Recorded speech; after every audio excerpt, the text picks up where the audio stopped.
And thank you. Matt Campbell leads the highest-ranked team in the Big 12. On the road, as Rocco Becht and number 14 Iowa State have already authored 2 huge wins this season. Now they make a rare trip to Jonesboro, Arkansas to face Butch Jones at Arkansas State. There has never been a higher-ranked team to play here at Centennial Bank Stadium than this Iowa State team today. They face an Arkansas State team out of the Sun Belt that last year won 8 games. With that, we say hello and thanks for joining us alongside former All-American and NFL linebacker Kirk Morrison. I'm Mike Monaco. Don Davenport joins us in a moment. Iowa State is ranked 14th in the country. 2 great wins already. Kansas State in Ireland and Iowa last weekend in the Cyhawk game. What gives you the confidence they could be the team to win the Big 12 and get to the playoff? Well, look, the confidence all lies in their quarterback, Rocco Becht. That's where my confidence comes from, Mike. When you've got a third-year starter who knows the system, he knows the scheme, he knows how to distribute the football to everyone, but he also knows how to keep it when needed. He's not afraid of the big play. And around Iowa State, if you say the name Brock Purdy, well, guess what? Rocco Becht also could be synonymous with Brock Purdy. When you look at these numbers so far in the early start of his career, the trajectory is saying he's on that same path as Brock Purdy. And also with a win today for Rocco Becht, he goes into 2nd place all time as a starting quarterback with wins at Iowa State. Yeah, it's been a great career, and it is Rocco Becht to lead this team. Now, despite this 3-0 start, Iowa State is focused today on improving in the red zone. Let's get our first Kirk's key today. When it has been successful down there in the red zone, what's it look like? No, it looks totally different from what we've seen throughout the early parts of the season because they want to get back to the consistency. And here we go. It's all about a little bit of eye candy. It's moving guys but creating mismatches. This time you get a mismatch. You get a tight end who's wide open, and Benjamin Bramer, that's the touchdown. How can you create extra blockers? Well, you can create extra blockers by getting guys out front, using extra tight ends. This time it's Sama, the running back, taking the direct snap, the extra blockers, hat on hat, and you've got a touchdown. Oh, we still haven't mentioned the quarterback run. You got to get back to it. We just talked about getting extra blockers. You get an extra blocker for a nice little kick out. And Rocco Becht, when he knows where the end zone is and he smells it, he's going to get in there. They want to get back to that, get in the red zone touchdowns. Matt Campbell at Iowa State, they are off to an excellent start. Butch Jones, meanwhile, wants to spring an upset. What's the recipe for that? Butch Jones with Don Davenport when we come back.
In Jonesboro, Arkansas, getting ready to go, and a huge opportunity awaits Arkansas State.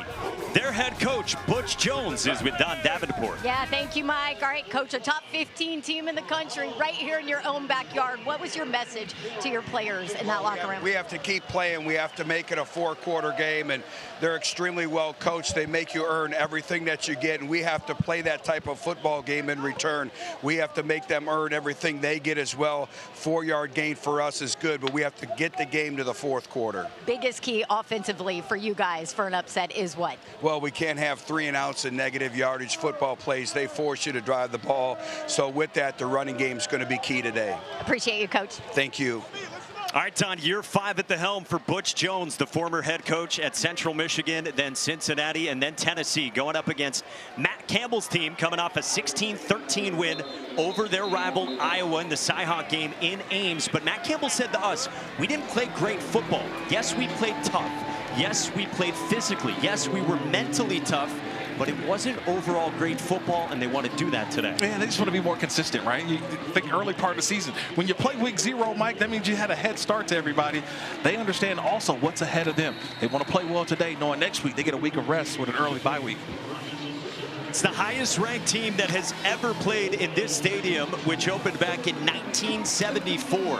For Arkansas State, their first time hosting a power conference opponent since 2015 when Missouri was here. And Clayton Amaya will get it away to the talented true freshman Zay Robinson back deep for the Cyclones. It's a fair catch signal, and Iowa State will have it at the 25. So we introduced you to Rocco Becht, who of course is a 3-year starter for the Cyclones. And if you haven't heard by now, yes, his father Anthony spent 12 years in the NFL, a great tight end, and now a great coach. Rocco grabbed the job as a redshirt freshman 2 years ago. That was a season of change and turmoil. He was impressive. What traits do you like most about Rocco Becht? Toughness, experience, and the big L word, Mike, loyalty. Loyalty. A guy who's played well, did not want to enter the transfer portal. He's like, I'm a Cyclone for life. And now he's had an opportunity to lead his team again in his 3rd year. Well, here he is in the gun with all kinds of tight ends available to him. And Xavier Townsend in motion. Back to the air. Deep shot right out of the gates, and he overshot it to Brett Eskelson, who's been his best wideout so far. Well, that's one of the keys for Rocco Becht today, to hook up with his wide receivers. He went through the first 3 games when we chatted with him earlier this week, and he said to us, today should be the day they put it all together. Yeah, 23 receptions by the tight ends in the first 3 games. They want to get more of the wide receivers going. They got a couple of transfer portal guys in Townsend and Sewell that they want to come in and get those guys going, a part of this offensive passing game. Carson Hansen is the big-bodied physical running back, but it's back to the air and nearly intercepted as he overshot Xavier Townsend on the quick hitter. Yeah, that's 2 straight plays and 2 passes, 2 incompletes. Now you get to 3rd and 10, but obviously the intent is what? Throwing the football. That's 2 passes to open up this game. I thought Iowa State would come out running the football, but here we are, 3rd down, Mike, 3rd and long for Rocco Becht. Well, big news that they don't have one of their top pass catchers. That is Gabe Burkle, the redshirt junior tight end, 2nd on the team in receptions, out today with a groin tweak suffered earlier this week. So on 3rd down, where does Becht go? On the move, and Becht gets rid of it, incomplete in the direction of Hansen, but there is a flag down in the pocket. I think they get the center here, Dylan Barrett, number 61, had a little hold on there as Becht started to exit the pocket. They may just decline this penalty.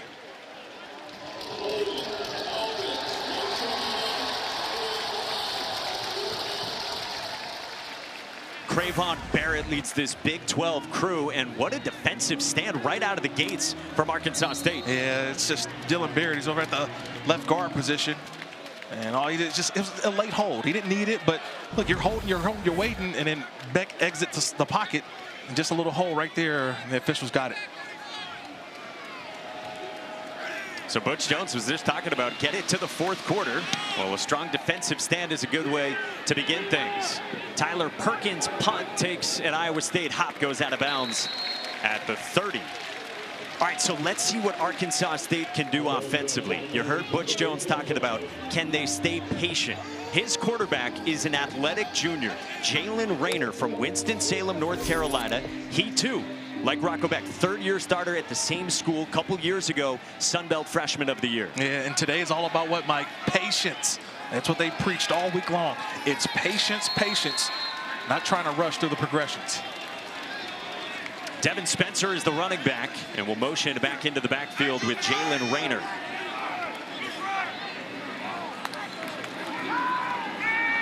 Spencer to begin. Searches for room off the left side, and he gets swung down after about 4.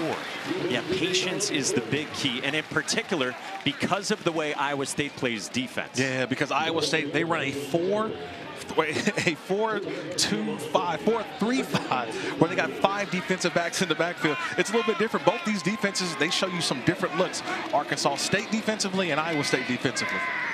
And so they'll give you 4 yards. Coaching staff for Arkansas State was saying to us today, can we be patient enough to move it that way?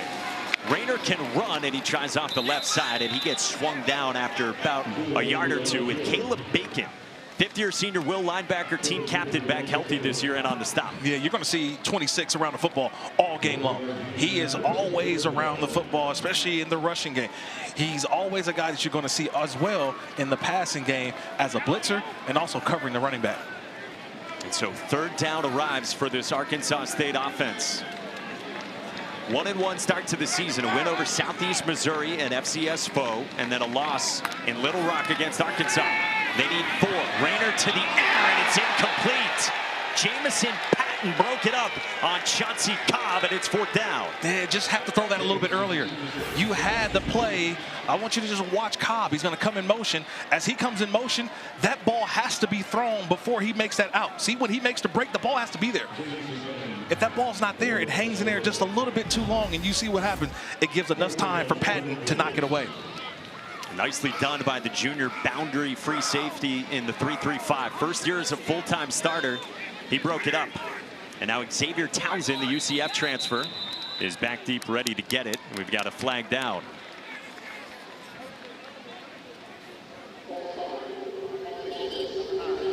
Five-yard penalty. 4th down.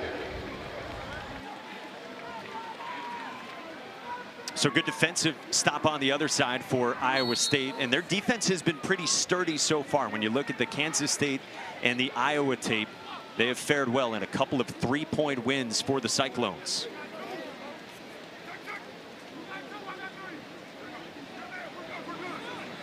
Arkansas State barking out protections for the lefty Jackson Waller, who gets it away toward the shifty Townsend. And this one takes a bounce right near the 25. Defenses standing up so far the first couple of minutes in Jonesboro, Arkansas.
Iowa State kicked off the college football season in week 0 in Dublin. Rocco Becht and the Cyclones played through sloppy conditions, and they navigated turnovers. There were huge 4th downs throughout the game, and they beat Kansas State. A couple weeks later, last week in the Cyhawk game against Iowa, the tight ends were huge for Iowa State, and then Kyle Conrady, for a second straight year, hit a 54-yard game winner against their bitter rival. Not a bad way to start the season, part of this 3-0 start for the preseason number 22 team in the country. Trying to make sure the offense is in gear today. Direct snap to the running back, Carson Hansen, who springs forward. And Hansen picks up about 5. Brandon Barnes in on the stop. So yes, it's early, but who's got the best odds to win the Big 12? Matt Campbell's team is right in the thick of it. According to ESPN Analytics, they've got the 4th best odds of Big 12 teams. Yeah, and to me, they're a team that you just want to keep watching week in and week out. That TCU ball club has looked really good so far. Some big wins. And look, think about that opening night game against North Carolina, Bill Belichick. We all saw how good TCU can be this season. Well, Brandon Barnes is down right now for Arkansas State. Butch Jones comes out to check out him. Sophomore safety is down for the Red Wolves. We'll check on him when we come back.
Good to see Brandon Barnes is good enough to be out there for Arkansas State after trying to step up and make the stop on Carson Hansen.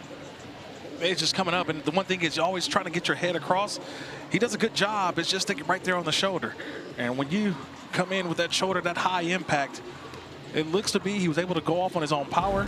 He actually just tried to run back out there, but he must come out of the game for one play. I know it was a timeout. And Barnes was like, I'm ready to go right back in, coach. He's like, no, relax a little bit. Come over here, sit next to me. There's the defensive coordinator, Griff McCarley. Say, just one play, Mr. Barnes. And injuries have been piling up on his side. Brandon Greil is a go today for Arkansas State. Another good game for Carson Hansen. He picks up 7 and a first down with Malik McConaughey in on the stop. One of the guys stepping in for Arkansas State. Well, they need to figure out a way to build a wall. They got to stop the run. Because the one thing, when this run is downhill, just watch the blockers on that left side. They cave everything down. It's 2 tight ends, it's a receiver, everybody's involved, and that's what opens up the play action for Rocco Becht.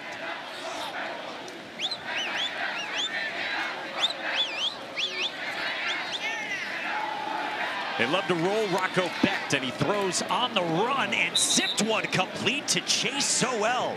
11-yard pickup, and what hands from the redshirt junior East Carolina transfer. They're trying to get going. Yeah, they're trying to get going. They're hurrying up. They're right back on the football. So a little bit of no huddle right here from the Iowa State offense.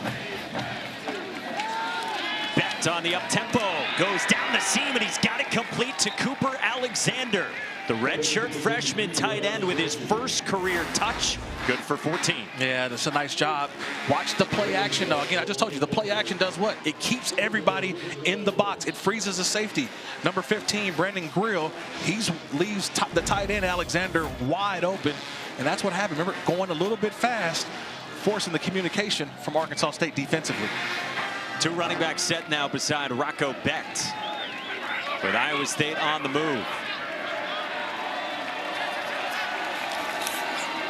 Hansen follows Abu Sama and slips. Ran into Javante Mackey, redshirt junior linebacker who starred here, transferred away last year to Memphis, and they expect a bigger role for him today. Yeah, this is a nice job. Watch this. He just comes through. That's all you want from the linebacker. You know, you come through, you find a way to find a space. You see space as a linebacker, run, go get it. That's a tackle for loss. Good job by Mackey seeing it and going to go get it. Mackey was playing defensive end during camp, but they've moved him back to linebacker, slowed by a bit of an ankle injury as well early on this season, but he's going to be full go playing a lot more today. On 2nd and long, Becht, long throw, and here is Xavier Townsend. And Townsend gets banged down, and Townsend gets it very close to a first down, and it is enough to move the sticks. I love the way Rocco Becht sees the field. He's going to use all 53, and that's 53 yards wide. We know it's 100 yards long, Mike, but 53 yards wide, and he uses. Watch all the routes and just stop. Watch the little stop at the end. That's it. He sees that everything's covered, checks it down to Townsend, and they get a first down off of a check down.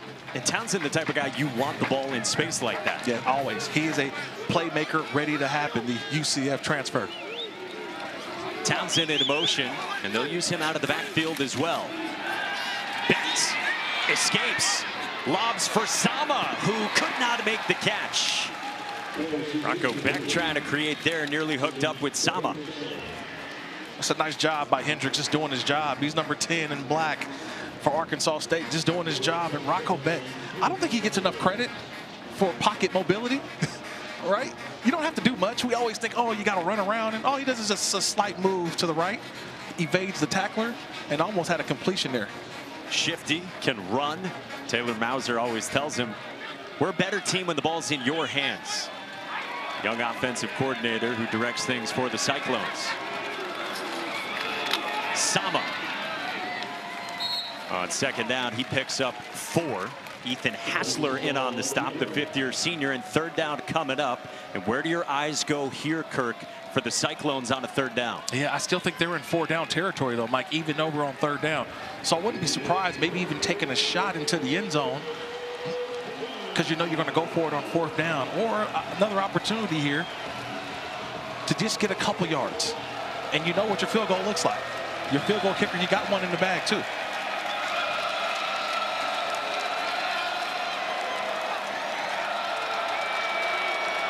Third down and 6. Becht across the middle, incomplete. Intended for Cooper Alexander. True freshman linebacker Nigel Nelson in coverage. It's 4th down, and here comes the field goal unit. Oh, a misread by Alexander. The misread. He's got to realize that they're in zone. So watch this. He should come here and sit because they're playing zone. He decides to keep running, and watch what it does to the defenders. He should just stay there. Alexander, if he sits, he can catch that football, get a couple more yards, and now you have an opportunity to go for it on 4th down or kick the field goal. So remember, Gabe Burkle, the number starting tight end, out today. Alexander filling in. Now Kyle Conrady, the hero from last week. And Conrady is good from 41, continuing an excellent start to his season. So the Cyclones are on the board first, about 6 minutes in here in Jonesboro. Hey, coming up tonight on ABC, 7:30 Eastern, third-ranked LSU hosts Florida in Death Valley. DJ Lagway going up against Brian Kelly, Garrett Nussmeier, and we'll see what the offenses look like in this game, in particular for the Fighting Tigers. Now, the Tigers Saturday night in Death Valley. I can only imagine. Had a chance to do a couple of games there. That place is going to be electric. And I think Brian Kelly's team has an opportunity to really show everybody that, hey, we saw it against Clemson, but can they do it again against an SEC foe? Speaking of Clemson, how about their struggles to begin the season? That's to take nothing away from Georgia Tech, but Dabo Sweeney's team looking for answers. And yeah, on the flip side of it, how about Brent Key? That guy is wildly impressive. Yeah, just run the ball. All right, Brent Key. Wonder what the grade is for that Clemson team's performance today. 3-0 start for Iowa State. And Kyle Conrady ready to get it away. Chauncey Cobb is back deep. He is electric. Last week ran one back from 98 yards against Arkansas, and Cobb gets knocked down right around the 25.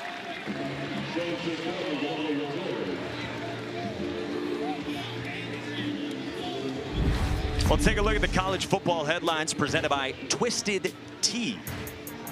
UCLA off to an 0-3 start, a loss to New Mexico. Third 0-3 start. That's it in the last 45 seasons. Man, just the decisions that you make. Nico Iamaleava transfers from Tennessee to UCLA and has not worked out so far. Aiden Burr was the hero in that aforementioned game for the Yellow Jackets on the flats, getting it done. And a big one down south, and Tennessee has jumped out to a 21-7 lead on Kirby Smart's Bulldogs. Nico Iamaleava who? Joey Aguilar's been great. This is Kenyon Clay, the Southern Miss transfer. He picks up 2 yards. Bigger role at running back for Kenyon Clay, 5 in the black. Devin Spencer, 4 in the black, because unfortunately last week in practice, Jaquez Cross got hurt, suffered a torn ACL and MCL, and that's a big loss for this offense. Yeah, huge loss, because he was so much to this offense. Does not just running the football, but catching out of the backfield.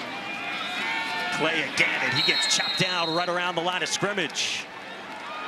Elijah Carnell in on the stop, and third down coming up. And this is what this Iowa State defense loves to do. They like to just make sure they're stopping the run. Watch Carnell, 56. He's going to be right in the middle. This is just a 3-man. Just 3-man. If you can stop the run with, first of all, he's like, you want to stop it with 7 and 8 men, but you can do it with 3 up front. It gives you opportunities to make some plays, a little pull of the jersey as well. Carnell not going to let go, man. Redshirt freshman getting an opportunity here these last few weeks. Play it to the whistle. Hang on. Yeah, you got to play it to the whistle, man. All right, third down and 8 for Arkansas State. Jalen Rayner with time. He slings it downfield, and it's caught by Jalen Benelli. And the transfer from FCS Wagner's into plus territory, and a huge conversion of 34. That's just a nice job. They had the protection, though, right? Just a 3-man rush, and they added 1 extra guy, but the protection allowed Rayner to be what? Patient, and allow that route to develop, and a nice strike from Rayner to Benelli. Pretty nice touch there from Jalen Rayner, fitting that one in. Benelli had a couple of big seasons at Wagner. They feel like he is really smooth as a wideout in this offense. Clay off the right side, and he slips, picks up just a yard. Second down coming up.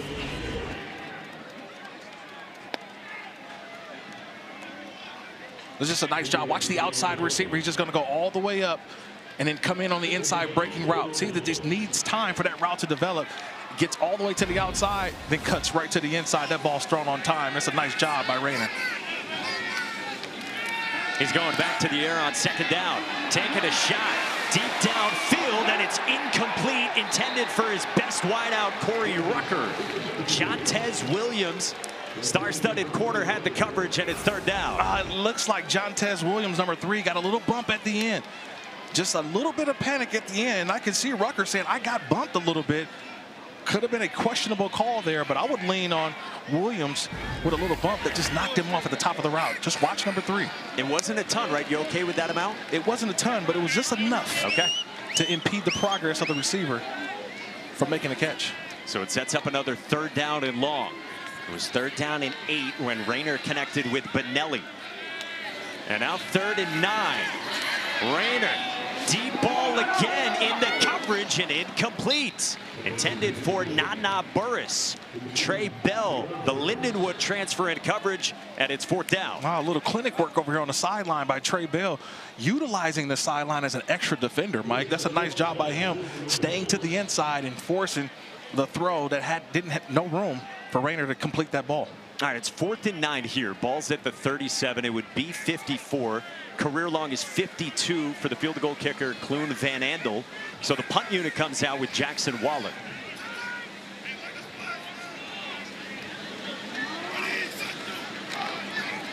And Waller will try to pin the Cyclones deep. And Townsend makes the catch at the 9.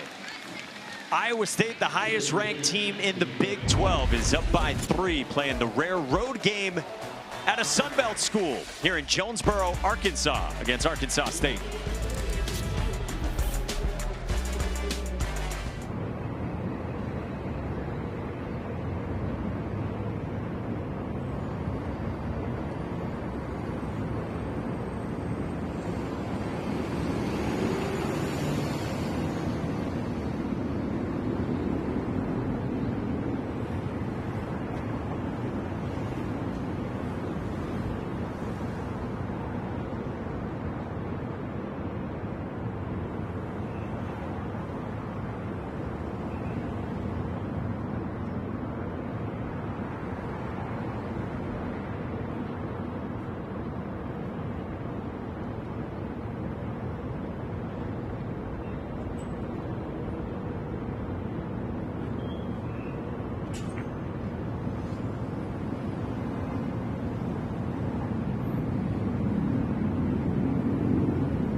ESPN College Football is brought to you by Instacart. It's been 113 years since Iowa State's last conference title, the year Fenway Park opened, the year the Titanic sunk. Clyde Williams was the head coach in his final season, and Iowa State shared the Missouri Valley Conference title with Nebraska. Iowa State, one of 3 ranked teams right now in the Big 12. We told you the highest ranked of the 3. They do not have a ranked team remaining on their schedule. Here's Carson Hansen, and he bangs down, and he's got enough for a first down. Trenton Allen Yao in on the stop. Yeah, I think this is going to be a drive for Iowa State where they just kind of consistently put this ball into the hands of the running backs. They've had an opportunity to make some plays deep down the field, but getting back to who they are, to me, it's about running the football and then the play action off of that. It's an offense that last week against Iowa had only 238 total yards. And coming into today, their longest rush from their top two running backs, Sama and Hansen, 15 yards. Longest rush from Rocco Beck coming in just 9 yards. And the pass catchers as well, outside of the tight ends, have not got going yet.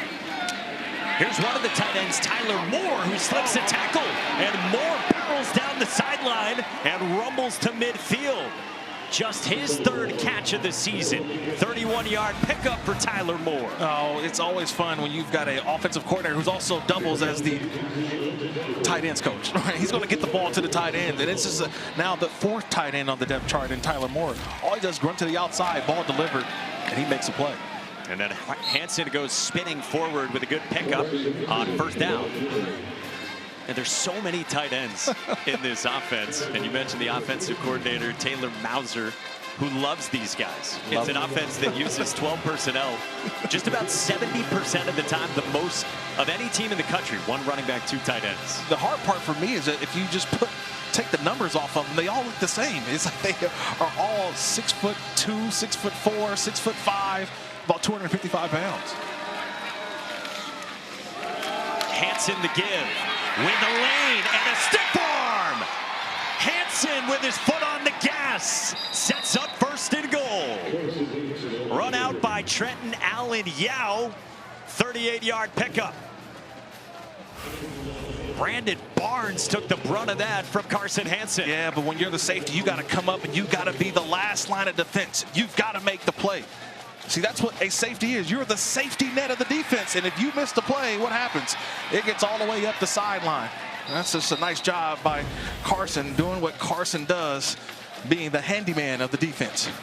220 pounds, he's physical, he's trustworthy. Junior from Lakeville, Minnesota, ran for 13 touchdowns last year.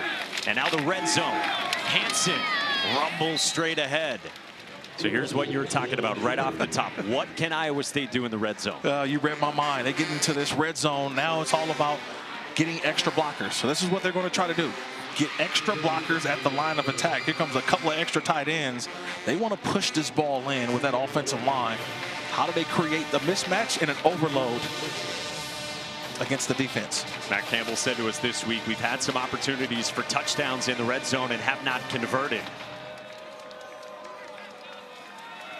Back to the air with nowhere to go and brought down by Ethan Hassler. A loss of 8 and it's third down. Well, that's the best pass rusher on the Arkansas State defense. That's just a nice job by Hassler. Hassler on the outside. Just watch 32. No one blocks him. 32, he's outside of the screen, but he just comes in free. Nobody touches him, but Rocco Becht has to feel that. That ball has to be out of his hands right now. He tries to hold on to it, but a free rusher, that's going to make that sack every single time. That was Hassler. Guy who's come back from 2 separate knee surgeries the last 2 seasons. They empty it out on 3rd and goal. Becht scrambles, takes off, and Rocco back toward the goal line, reaches out, and is Becht in? Yes, it's a touchdown! Rocco Becht uses his legs, and the first touchdown of the game belongs to Iowa State.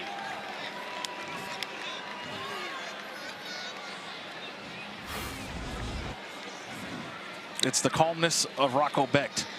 He gets a little bit of a block from his running back, and does he extend before getting out of bounds? To me, that's a touchdown. That is good. The right foot's in bounds. The left foot seems to still be in bounds as he extends the football toward the pylon. What an unbelievable effort and job by Rocco Becht. That is a touchdown, Mike. I'm with you. Walking the tightrope along the sideline, and Rocco Becht navigates that beautifully to cap off a 91-yard drive. Well, this is the one time that wearing black shoes actually works, because you can definitively see that his feet are in bounds. They were not on the white. So a good job of having separation, seeing in between the white and the shoes of his were black and the green grass. That's a touchdown. Conrarty's kick is no good. sure-footed kicker who connected a couple of weeks ago from 63, hit the game winner we showed you last week against Iowa with a misfire there after the Beck touchdown. Well, I need to add this now to my red zone tape when it comes to Iowa State. It's a quarterback extending the play. Well done by the Arkansas State defense, right? They had everyone covered, but it's just the ability of Rocco Beck to make something happen.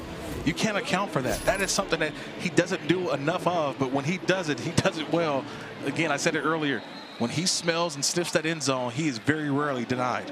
And again, that's what Matt Campbell was saying to us as well, that even though they wanted to be better with their efficiency in the red zone, he said to us, Rocco Becht has been operating at an elite level so far, and Taylor Mauser always says to Rocco Becht, we're better when you have the ball in your hands. So go create like that on a third down. And you trust them. There's trust. There's trust in the quarterback, and that's why you have the patience with the offense, especially they didn't start well, but now last couple drives looking more like the Iowa State offense. Facing this Arkansas State team out of the Sun Belt in a rare road non-conference game.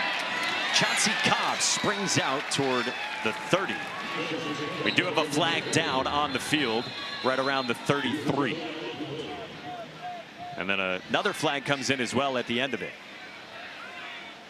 So we got two pieces of laundry down. We'll check in with Cravon Barrett from the Big 12.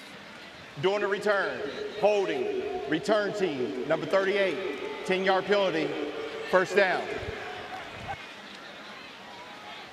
It's on Joe Drew. Well, the message from Matt Campbell all week has been avoiding what happened 2 seasons ago, early in the season, much like this, going to Ohio, a non-power conference opponent. Curtis Rourke, who we saw last year at Indiana, was quarterbacking Ohio, and it was a 10-7 Bobcats win against Iowa State. Yeah, that's one of those games that the guys, you got to get there. You got to show up. It's those games that you feel like you could just show up and win. You got to go out and prove it every single week. Jalen Rayner's got it complete to Hunter Summers, the redshirt sophomore, for 6. Well, Mike and Kirk, every single Cyclone player I talked to brought up that loss to Ohio. That's because Coach Campbell said something to us and then told his team, too, you'd be foolish not to use a good failure. So this part of the schedule was brought up at their retreat at the end of the summer with the Ohio loss example included, so that this group would be mentally prepared to avoid a letdown here on the road today. That's great stuff, Don, for a team that went to Ireland in week 0 and has not had a break in the action since.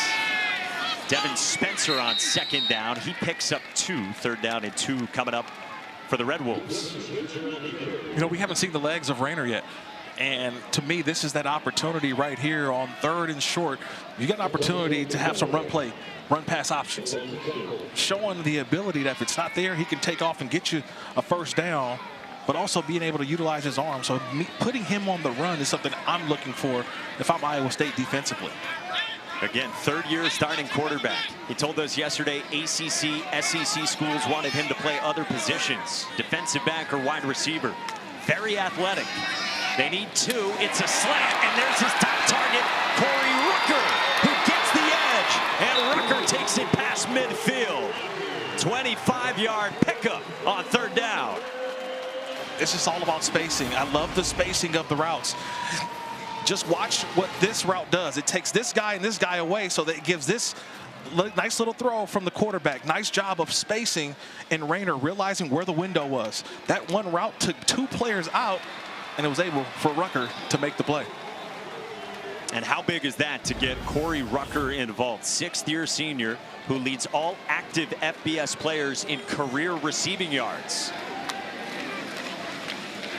Rayner, lobs, got it complete to Hunter Summers, who tried to finish the hit on Jamison Patton. Summers had something to say after 16 yards. Well, Trey Bell, he's the corner on that side for Iowa State. He gets caught napping. He's got his eyes in the backfield. Number 7 is watching this offensive line surge up, but Rayner's able to pull the football and throw it right over his head. That's a nice job by the quarterback, showing run and keeping that ball in there and pulling it out late. That's what the threat of the legs of Rayner can do for you as well, just as you were talking about. And Arkansas State grabs a little bit of momentum with this drive as we head to the 2nd quarter. Jalen Rayner and Arkansas State on the move, but it's Rocco Becht and Iowa State up 9-0 here in Jonesboro, Arkansas.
check out this week's college football rankings brought to you by Allstate as we welcome you back to Jonesboro, Arkansas, and the games going on this week in the country for these top 10 teams. Yeah, look, to me, it's that LSU-Florida game. LSU just, to me, we're one of the best teams. Oregon taking care of business as usual, and then Miami tonight. I can't wait to see that one. That's going to be a fun one. Yeah, in action with USF. Jalen Rayner under pressure, dropped the football, reaches out back for it, and it looked like Rayner was able to recover.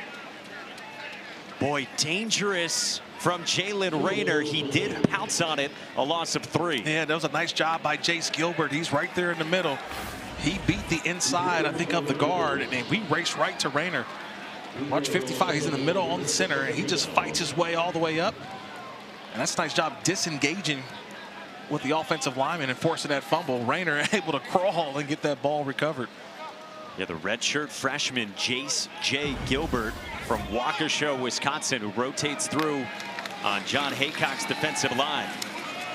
Nowhere to go for Devin Spencer. He gets dropped for a loss of 1 and 3rd down and a mile coming up for Arkansas State. This is the territory right now that they have to find a way to just get a little bit. They don't need the full 12 yards, but they need enough. A field goal also helps you out here. Ball's at the 36-yard line right now for Butch Jones. His kicker, career long, is 52, so that would be the 35. So you're right around the edge of field goal territory as it is. Oh, I love Cobb here in the slot.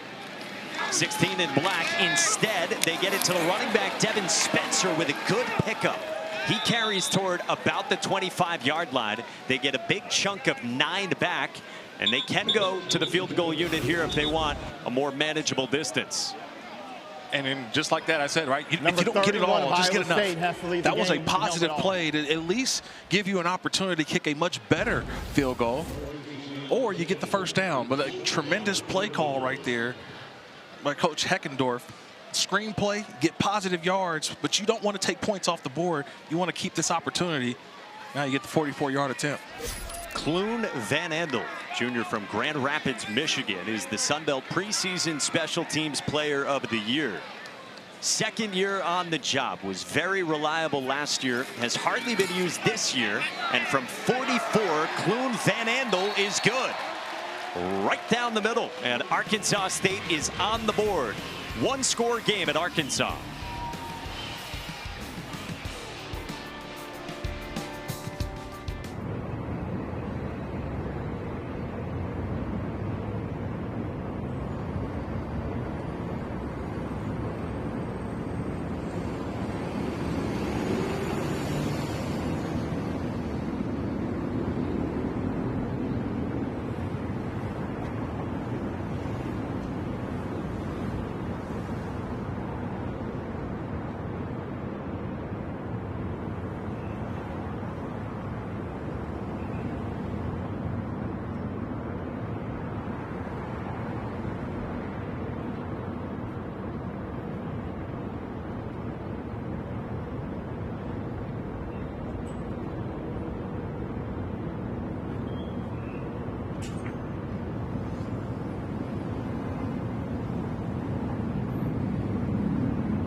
Kevin, thank you. Yeah, if you like points, Rocky Top is the place where it's always a good scene for College game day like it was earlier today.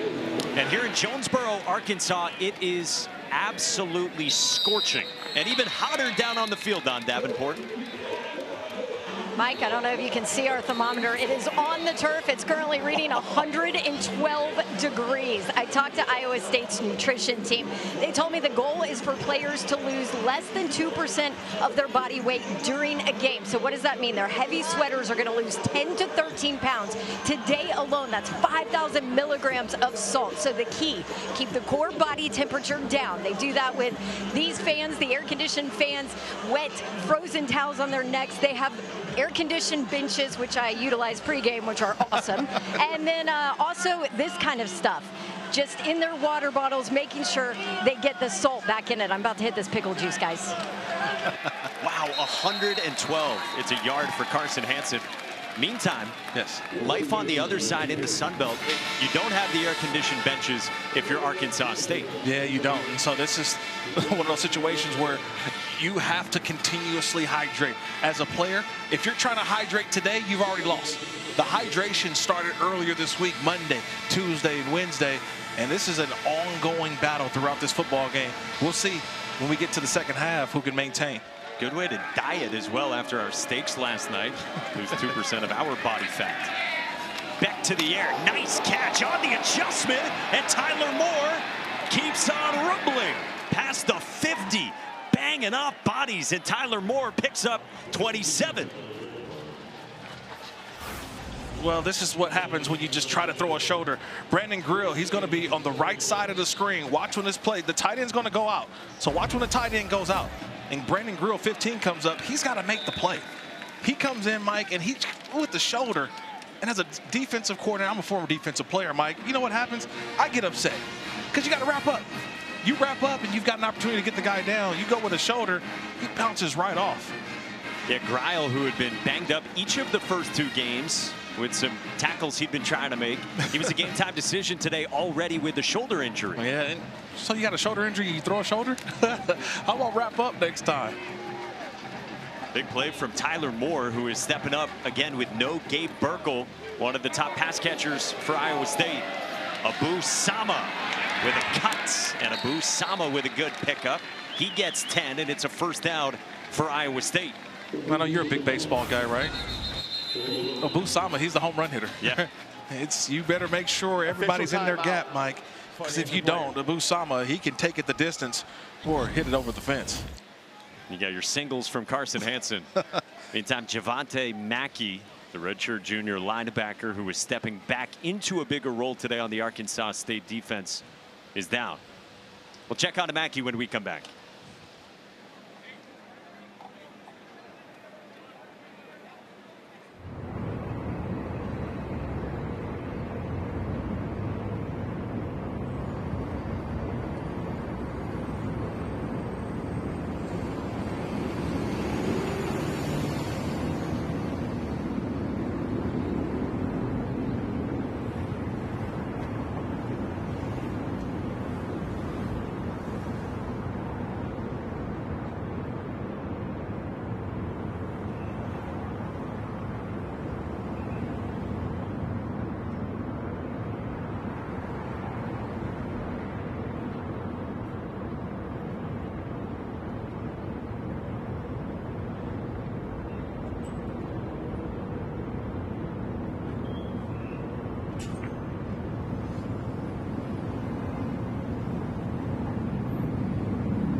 College football teams are always trying to make a splash, but the Red Wolves take that mission quite literally.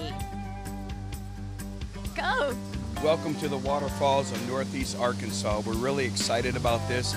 Arkansas is the natural state, so no better way than to really create a uniqueness only common to Arkansas State than have the waterfalls. No Lambeau Leap. How about the A-State Splash? Well, we do. We do have the A-State Splash. When we work out in the summer, our players will come, they'll jump into the waterfall. What's it going to take to get you in these fountains, Coach? Well, you know, we'll do anything for a win. It's perfect on a day like today at this great place, Centennial Bank Stadium, where Butch Jones has really built this thing now in year 5. Don told you temperatures on the field, on the turf here, up to 112 degrees. Abu Sama on the ground. He gets wrapped up shy of the 30 after a 4-yard pickup. Well, this is what they do when they score a touchdown, so we figured, let's see what happens. Let's let Don Davenport score a touchdown and then see what the water fountains do.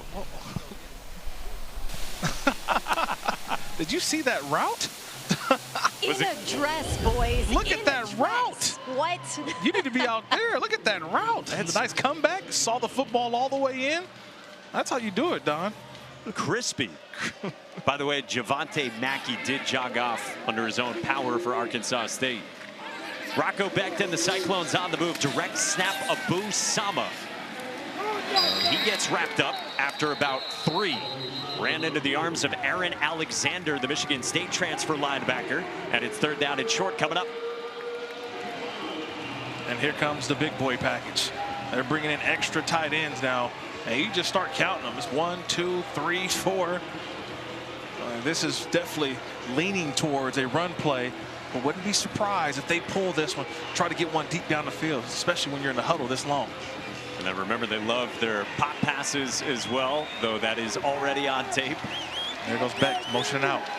He motions to the bottom of your screen. It's Abu Sama ready for a direct snap. He follows Tyler Moore, tries to get the edge, and he's wrapped up by Barnes. A.G. McGee in on the stop as well. It's a loss of 2, and it's 4th down. Wow. Watch Brandon Bournes, number 8.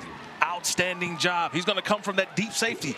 And watch as he comes and just makes the play. And he keeps his head outside. Almost had on a collar on that tackle, but a tremendous job of coming from his deep field safety and not being fooled by all of the action going one way. That's a nice job by Barnes.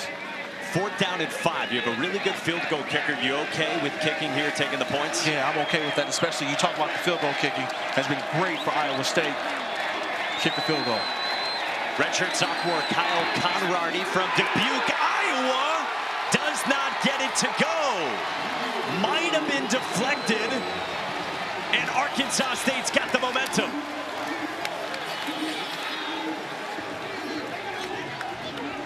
I didn't see a hand up.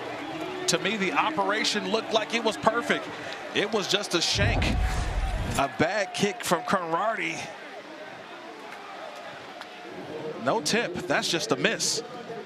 And the Red Wolves in Arkansas State are in business.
We welcome you back to Centennial Bank Stadium. Number 14, Iowa State, locked in a one-score game with Arkansas State. And now it's a mixed extra point and then a missed field goal there. And it was not deflected. It was just a misfire from Iowa State's typically sturdy kicker, Kyle Conrady. You saw it right off his foot, and he knew it based on his reaction. And he's going to the 10. Chauncey Cobb gets it on a pass, and he'll lose yardage. Yeah, you wondered after the field goal if something was up with Kyle Conrady. It starts with a missed extra point after their touchdown. Yeah, it was a missed extra point, and to me, maybe he pulled something just not right. And immediately after this missed field goal, it just didn't seem like he swung that with confidence, Mike. He's been a confident kicker all first 3 weeks of the season. That last kick didn't look like he was fully confident. Maybe something bugging him. He's in the 10th. He'd been 6 of 7 on field goals and hadn't missed an extra point. Now Jalen Rayner escapes trouble and just gets rid of it. 3rd down and long coming up. Well, that makes things mighty interesting. Not just 4 points that have gone by the wayside, but if there is a problem with him, boy, that's a weapon for Matt Campbell's offense, and an offense that has not got in gear and is in a one-score game. Yeah, they don't score a ton of points. Iowa State doesn't.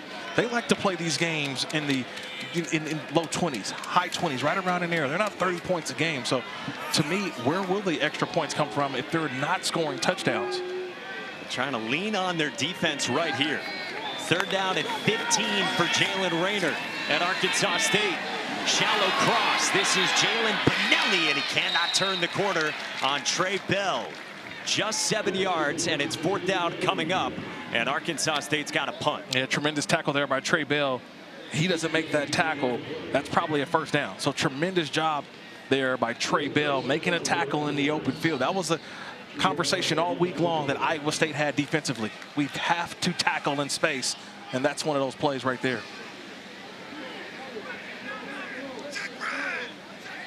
Jackson Waller's out again.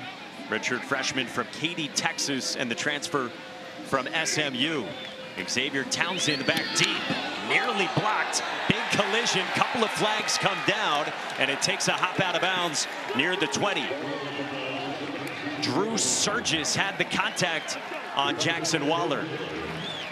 I think that's going to be 15 yards. That was contact with the kicker, with the punter.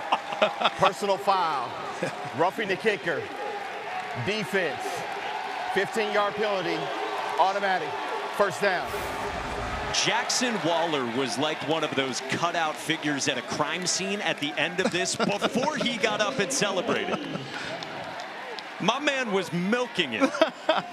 There you go. Oh, awesome, man. Look, if you're going to take the hit, you might as well celebrate 1st downs any way you can get them, right? It was just funny. He knew that he did something great, just getting up off the ground. That was a nice job there by Waller, staying with it. Usually a lot of times we see kickers do what? They see the unblocked player and they take off and run. He decided, I'm still going to punt this football, and the punt was roughed.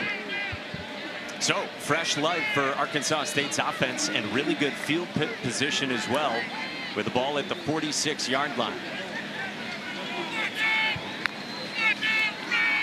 Kenyon Clay on the ground, pushes for a 3-yard pickup. Hey, the Yankees and Red Sox are once again our Sunday night baseball matchup. Final meeting of the regular season between these rivals, 7 Eastern over on ESPN, ESPN Deportes, and ESPN Radio. Coverage starts at 6 Eastern here on ESPN2 with Baseball Tonight Sunday Night Countdown with Garrett Crochet on the mound for the Red Sox tomorrow. On 2nd down, Rayner with time. Rayner on the move, dumps it off, and Clay gets tripped up. Nice tackle there by Marcus Neal, who's the sophomore safety and the leading tackler. It's a 5-yard pickup, and it brings up 3rd down and short. Yeah, I love that play from Rayner. Just watch his ability to just extend the play. And he keeps his eyes downfield the entire time. Just watch his eyes. He's not trying to run and take off to get the 1st down. He's trying to make a play down the field. That's a nice little pitch. Get some extra yards and a manageable 3rd down. He talked about being patient with us when we chatted with him yesterday, and as they always say at Arkansas State offensively, just put the ball in play. Don't gamble.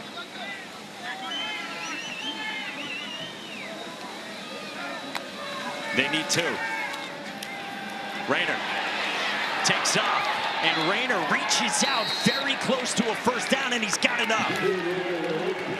With Cooper Ebel grabbing at Jalen Rayner, he uses his legs for a first down. I want you to watch in the slot Chauncey Cobb. He's wide open. If they didn't get this first down, that would have been the touchdown. Watch Cobb as he got behind the defense, and there's nobody behind him. Would have been a touchdown. Saw Cobb put out the arm at the last moment. Fresh set of downs, Kenyon Clay gets stood up right near the line of scrimmage. So let me ask you that. How would you assess the job Jalen Rayner has done with being patient, knowing the type of defense that he's going against in Iowa State? You know, honestly, he's just taking what the defense has given him. He hasn't been stingy or greedy, right? When quarterbacks get greedy, they're throwing it deep down the field and trying to make a play. But this time, he's taking the incremental gains, and that's how you're going to beat Iowa State. They want to see you execute. Can you go 4 yards, 4 yards, 3 yards, 2 yards, and get plays down the field and convert the first down?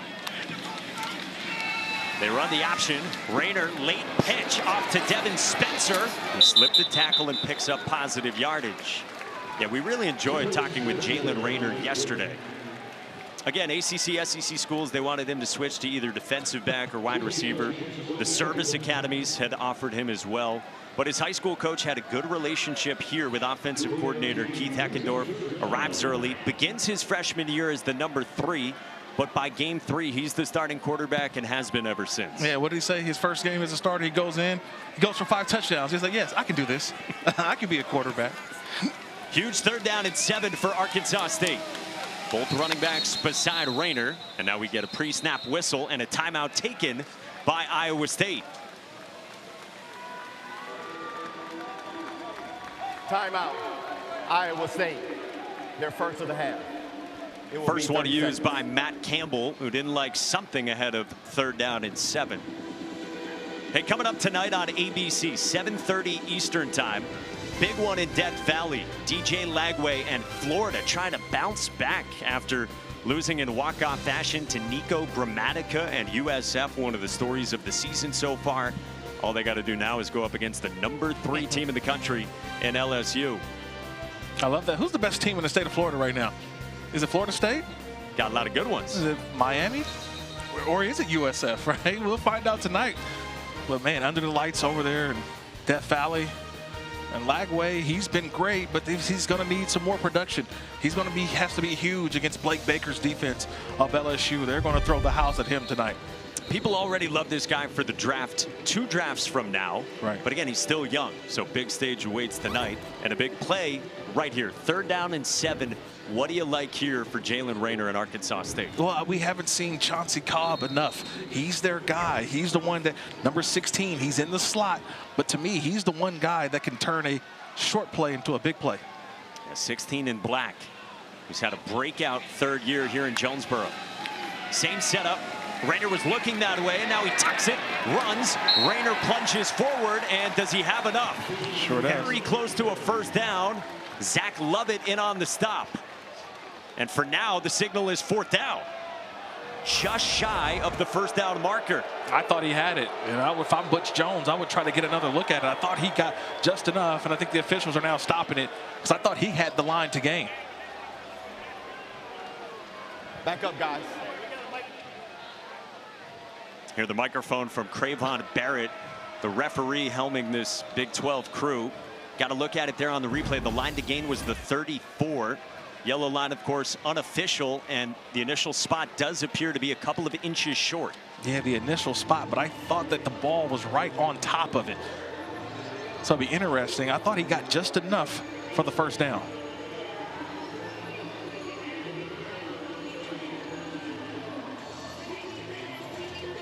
Butch Jones waiting with all of us, and yes, by that initial spot, it is short. It is 4th down, but do you have another look at where that spot was?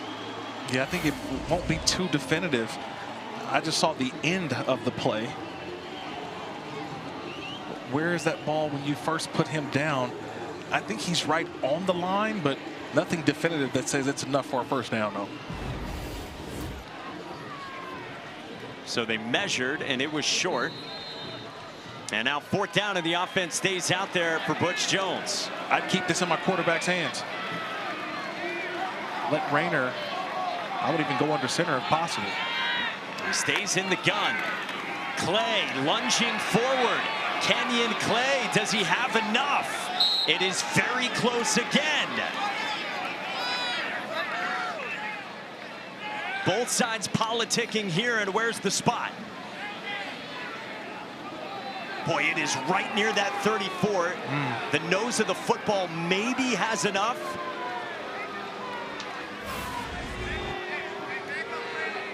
And still no official signal given one way or another.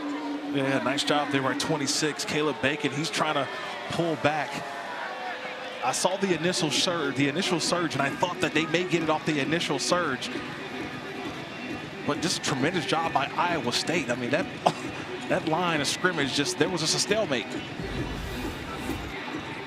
So they come out and they measure it again and got enough. Wow, by a whisker on back-to-back plays. Wow. Butch Jones' team stays on the march late first half. Where's Gene Steratore with the index card, Mike? I mean, that's one of those measurements. He got it right by the hair of his chin on that one, but a nice job by Clay just keeping those legs moving in the offensive line, getting pushed. They didn't need a lot, but they got just enough. Well, how about this drive from Arkansas State? They get helped out by the roughing the kicker penalty on that punt. Kept this drive going for Arkansas State. And now the 11th play coming up, headed toward halftime. Clay up the middle. And Clay seizing momentum for the Red Wolves. Ran into Jamison Patton, a 9-yard pickup. It's just a spread of their offense. They're lining 3 receivers to the bottom, 1 receiver up top, and it's just a numbers game. They're going to run to where their numbers have the advantage. So they're going to use the 5 offensive linemen. They're going to use the running back. And they're saying, we're going to block your guys and have 1 guy extra that you can't pick up. And that's where the run attack is going. Remember, Butch Jones said pregame to Don Davenport, just get the game to the 4th quarter when you're trying to pull an upset. But right now, just trying to get it to halftime without a turnover. Rayner picked it up, and Rayner's got running room. And he slides down right around the 20. And good enough for a first down. Another crisis averted a couple of times with ball security from Arkansas State. Yeah, Mason Myers, number 52, he's the center. He just snaps the football. And Rayner, luckily, it bounces off of Rayner. And look, the ability to what? Not panic. Just picks the ball up and turns it into a positive gain. Nearly a heart attack for Butch Jones. By the way, Mason Myers, that's the 3rd time this year they've had trouble with the snap. But a fresh set of downs from the outskirts of the red zone for Arkansas State. And we hit the 2-minute timeout here in Jonesboro. Well, who saw this coming? Arkansas State was about a 3-touchdown dog. And they are driving, trying to perhaps grab the lead here against the number 14 team in the country.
Kevin Trevor looking forward to it. We are 2 minutes away from halftime here in Jonesboro, Arkansas.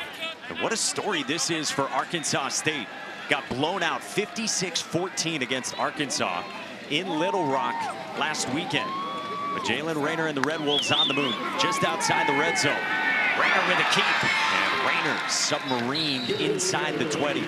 Cale Brazina, the linebacker, in on the stop after a 5-yard pickup. I mean, this is an Arkansas State team that won 8 games last year, but 70+ new players on this roster. Butch Jones has said as much uncertainty going into a season as he's ever had. He told us yesterday it might take 7 or 8 games till he knows what the identity of this team is. Well, how about making a statement in their 3rd game of the year? Here, Iowa State barking out that they expect a run here, colorfully, from Arkansas State. It is, and it's Clay. Breaks the tackle around the edge. Lowers the shoulder. He ran over Caleb Bacon, picks up about 2, and it's 3rd down and manageable coming up. Yeah, you don't see that too often, Caleb Bacon missing a tackle. He's right there for it, but watch the stiff arm. Watch the stiff arm by Clay at the end. Just get off me. Saw Derrick Henry do that last Sunday, running back for the Ravens in the NFL. And that time Clay, the only thing is staying in bounds. Got to stay in bounds in that situation. All right, 3rd down, clock is moving with the snap. Where do you want to go with it? My quarterback running to the right. Giving him, buying a little bit of time and watching this guy, Cobb, in the slot. 16 in black, middle of your screen. They run it with Rayner to the right side. Late flip on the option. Clay turns it upfield, and he's got a 1st down inside the 5. You called it, and it's a dozen using the legs of both Rayner and Clay. Well, they love space. They run to the space. That ball being on the left hash, you give your quarterback enough time. Just allow the play to develop, and Rayner has made the right play so far today. Boy, he has taken what's there. He has been consistent. Couple of near turnovers, some dicey moments, but Arkansas State's been sturdy. Now can they cash in? Rayner, end zone, just out of the reach of his intended target, Hunter Summers. 2nd down coming up. Oh man, they had the perfect route combination. It was 2 guys right on the line, and what they did was it was just a quick switch route. You wait, and you got to throw to the area. That time, Rayner, he's got to put a little more air on that football. If he puts a little more of a rainbow ball, that should have been a touchdown. All right, so you got 45 seconds to work with. Iowa State, who has never trailed this season, staring down the 17th play of an 8+ minute drive from Arkansas State. Watch the tight end Fortenbaugh. Rayner running behind Clay with a cut, a spin, a shove to the end zone. Touchdown!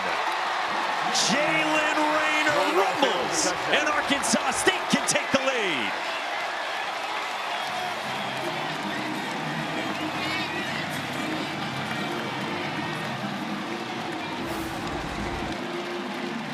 I mean, this is just all will and want to.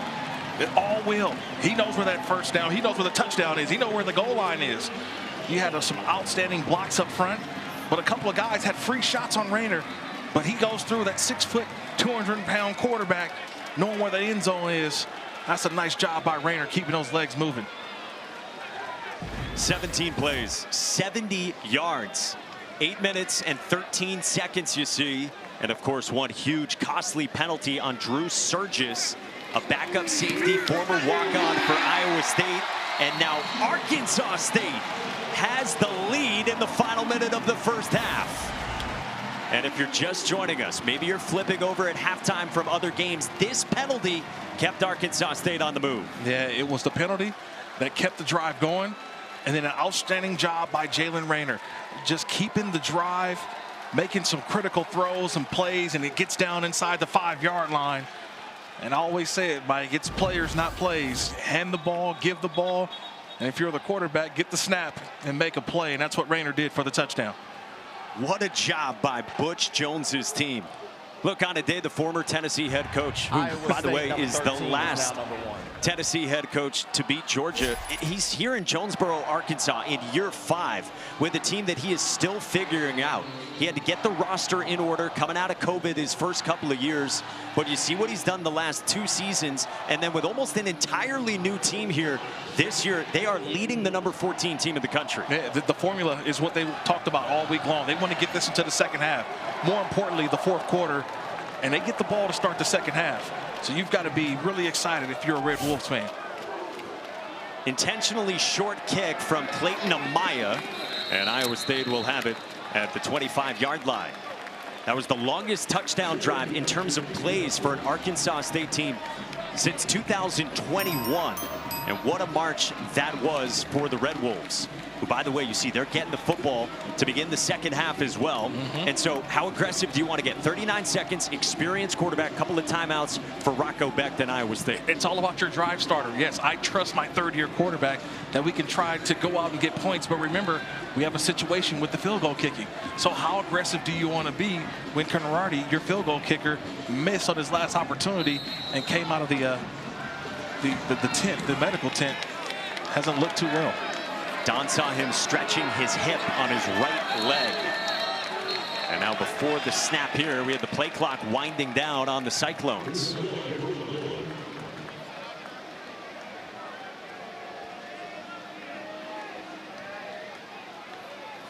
There is no foul on the play. The play clock did not reset.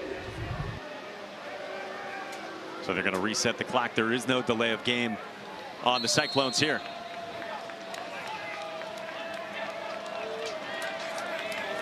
So how does this drive start? Probably determines how aggressive Matt Campbell gets headed to halftime. Back to the air. Checked out Carson Hansen, and a good pickup on first down. Smartly turns out of bounds. Only 6 seconds come off the clock, and it's 14 yards. Yeah, that's a good drive starter, because now you've got a little bit of momentum, and now you're trying to figure out, but what is the range for the field goal kicking? That's what it is. Chase Smith, he's a true freshman.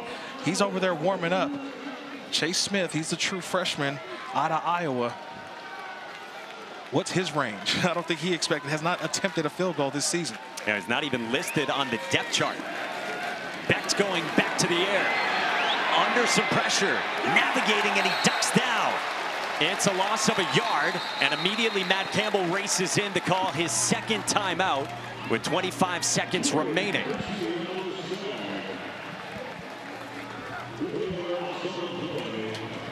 So 25 seconds to go. Well defended there by Arkansas State. Yeah. We welcome you here to Jonesboro, Arkansas. Kirk Morrison, Mike Monaco with you, Don Davenport down on the field. And yes, you read that right. If you've been watching the Backyard Brawl, if you've been watching the game on Rocky Top, it is the Red Wolves leading the Cyclones, the number 14 team in the country. Yeah, today it's just been about the quarterback, Julian Rayner. He's been able to, you know what, keep things, I think, under, without any pressure, being able to move the ball up and down the field. Now, a key penalty helped out the Red Wolves in getting a touchdown, but so far, this is the game plan for Butch Jones and this Red Wolves team. They want to get into the second half, and right now, they're doing it. Yeah, that's what he said to Don Davenport pregame. Can we get this game to the fourth quarter? And he told us yesterday, you can't win this game until you make sure you're not losing this game, and they have played it pretty steady and smartly so far. Yeah, but I think I'm looking at it on the opposite side, too. Iowa State maybe overlooking this Arkansas State team as well. A big emotional win over a rival in Iowa a week ago, and now all of a sudden they're in a dogfight. On second down, here's a shot up the seam to Xavier Townsend. Takes it into field goal territory on a dart from Becht for 35. Oh, man, they've been waiting on Townsend. They've been trying to get him going. He's lined up in the middle in the slot, and that's a nice throw from Becht to Townsend. Super quiet from Townsend the first 3 games. Becht looking end zone, got it! Touchdown, Tom Overby! What an answer from the Cyclones!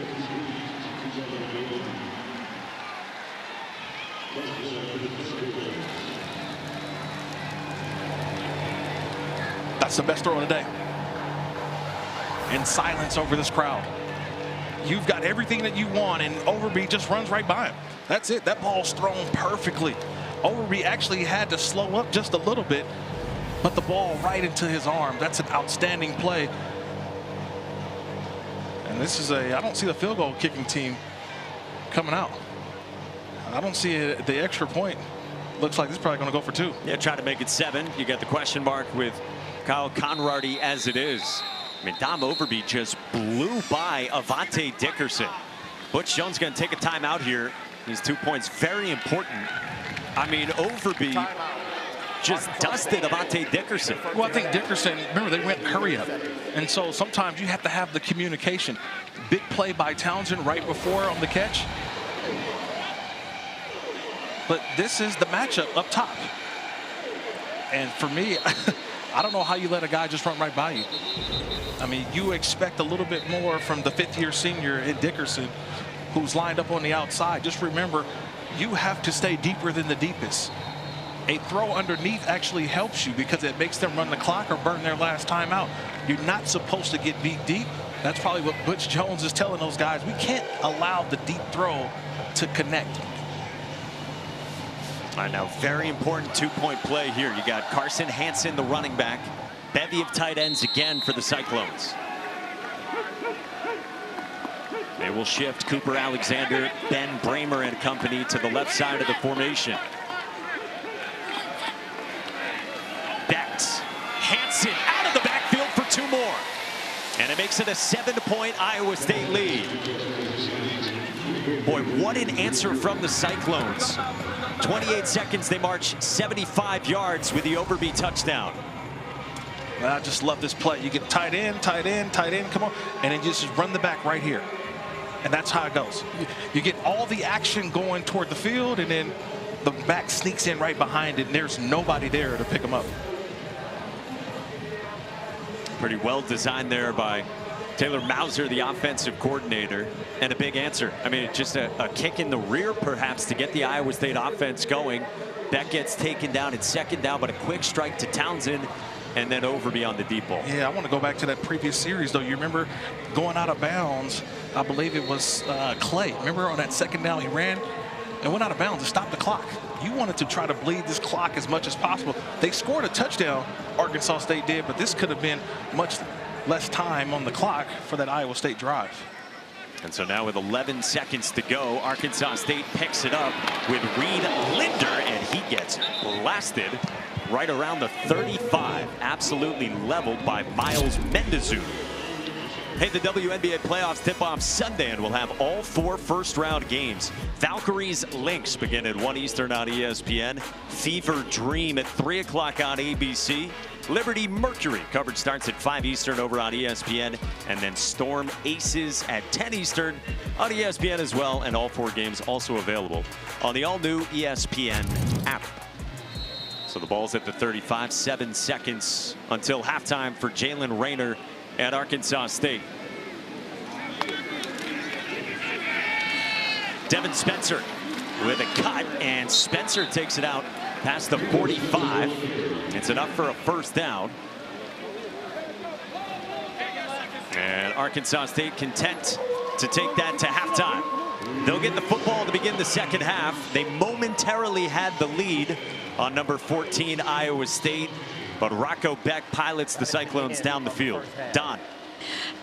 Coach Campbell, offense found their momentum that drive. What was the difference? Yeah, you know, I feel like the offense, we've been moving the ball up and down the field. It's the red zone. We've kind of hurt ourselves a couple of times and had opportunity to score points, and we just didn't. So I think our kids are playing good football. Our precision and details off, and we're going to have to be better in the 2nd half. Defensive execution. What's the biggest thing you point out in that locker room? Man, we got to win 1st down. You know, when we win 1st down, and then you got to win 2nd down. I feel at times we're winning 1st down, and then we're giving them back in it and allowing them the 3rd down in manageable situations. Appreciate you. Thanks, guys. Don, thank you. Yeah, they trailed for the first time. It only lasted 28 seconds. Now time for the Michelin Halftime Report with Trevor Maddich. Here's Kevin Connors.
Owensboro, Arkansas, where our score is number 14, Iowa State 17, Arkansas State 10.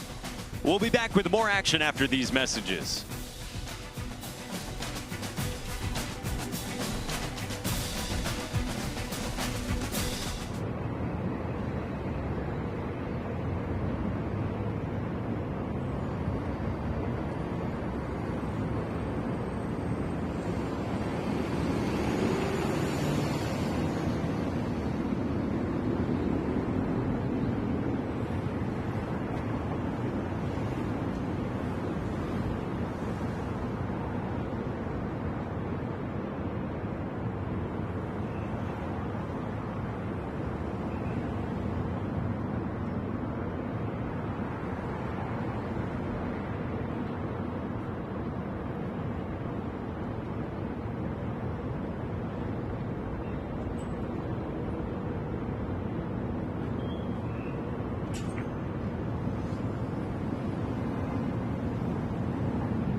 welcome you back to Jonesboro, Arkansas, where number 14 Iowa State is on the road, and they are locked in a one-score game against Arkansas State.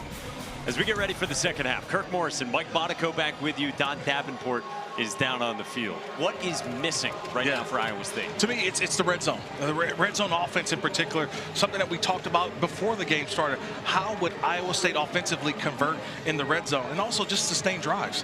I think Arkansas State is kind of playing to their game plan. They want to get into the second half. Like I always say, they want to get Iowa State into the deep end. The only thing is, Iowa State's comfortable with playing in the deep end. They're comfortable with taking games into the third and fourth quarter, especially last week. They played Iowa, won that game in the fourth. Very short kickoff to Reed Linder from Chase Smith, not Kyle Conrady. And that's part of the stories as we take you back to what you might have missed in the first half. Iowa State jumped out with a Rocco Becht running touchdown to set the stage and get on the board first. But Kyle Conrady with some kicking woes, a missed extra point, a missed field goal, and then this roughing the kicker on Drew Surgis helped the 17-play drive for Arkansas State. Yeah, that's what it was all about. In that first half, Arkansas State just keeping and chipping away, but they weren't able to survive the half. They gave up this touchdown to Overby, and that's where we're at right now, my 17-10 Iowa State. And Jalen Rayner going to the air, and he had it batted down. Let's check in with Don. Hey, Mike, you would think within 7 of a top 15 team that this Arkansas State team would be ready and maybe a little happy in that locker room, but not the case. Head coach Butch Jones told me disappointment was the feeling in that locker room because of the last 38 seconds in that second half. Missed assignment that cost them some points. He said offensively, we have got to be balanced here in this second half if we're going to get on the board, and that is all on Jalen Rayner. Well, he hands it off to Devin Spencer for no gain, so 3rd down and 10 coming up. And yeah, that final drop, just to revisit it, it's a 14-yard pass to Carson Hansen. That set it up, but then a sack of Rocco Becht, but then 2 big plays through the air. The 35-yard connection to Townsend, the touchdown to Overby. Yeah, 2 X plays, as we call them, the explosive plays. Defensively, Arkansas State, you just got to stay on top. They relaxed a little bit, but I go back to that series prior. They had a run play, could have stayed in bounds, could have bled the clock, would have gave Iowa State no time to go for that final touchdown before the half. 3rd down and 10 for Jalen Rayner. Sidestep trouble, takes off with his legs, and Jalen Rayner's got a 1st down. Bo Goodwin wrapped him up, but not before a dozen, and a fresh set of downs. Yeah, this is just Jalen Rayner. I talk about it all the time. His ability to just extend plays. He went through his progressions, right? Patient, saw there was nothing there, and went right through the teeth of that defense for the 1st down. That was a key balance for you coming into this. How long does he stay going through his progressions versus take off? Absolutely. I saw it all week long. He goes through the progressions, but sometimes you got to go make a play. That's what he did on that last one.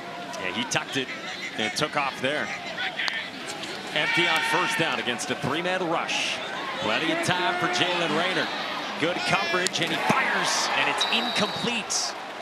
Corey Rucker could not haul it in with Jeremiah Cooper stepping in front. Yeah, could not haul it in. I thought he had that football. He just didn't secure the catch.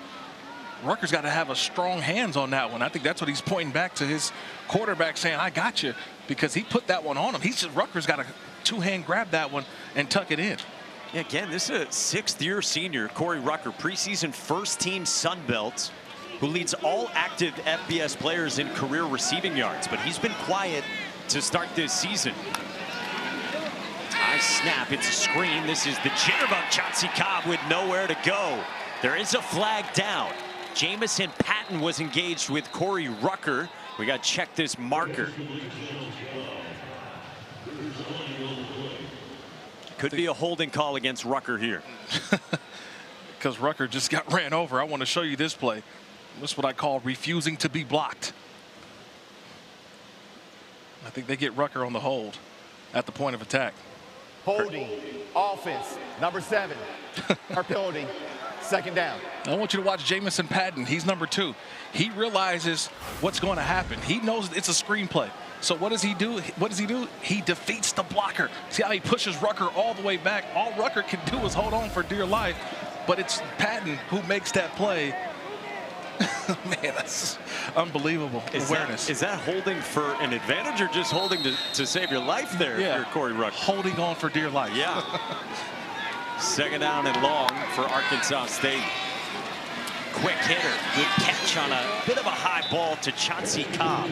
Third down and long coming up. But how fun has Chauncey Cobb been? 5'6", roommates with Jalen Rayner. Cobb off to a great start this year. Yeah, to me, he is the impact player of their offense. They find ways to get him the football, whether it's end arounds, whether it's screens. He seems to be the catch and go guy. You want to get him on the move. Now, where do you go here? You need a dozen on third down. I go right back to Cobb on an in route or a cross field route. He's in the slot up top. Pressure comes. Rayner escapes. Again with his legs. Jalen Rayner slips a tackle. First down and more. Jalen Rayner uses the legs. Late flag came in right at the end of a 23-yard pickup for Jalen Rayner. Yeah, it's his roommate, number 16, Cobb, at the end of the play. Just watch the ability of Rayner. He goes through his progressions, Mike. We've talked about it, but then it's the ability to tuck and run and go. At the end of the play, Chauncey Cobb, his roommate, could have laid off of a would-be tackler, and it was just a slight touch that was a block in the back. So Cravon Barrett, the referee, in discussions with his crew, and there's Cobb right there coming in. Yeah, because he got the line to gain, so that's the first down. But if they go back 10 yards, he still has the first down. So it's going to be a first down after it, no matter what. On the linebacker, Cooper Ebel.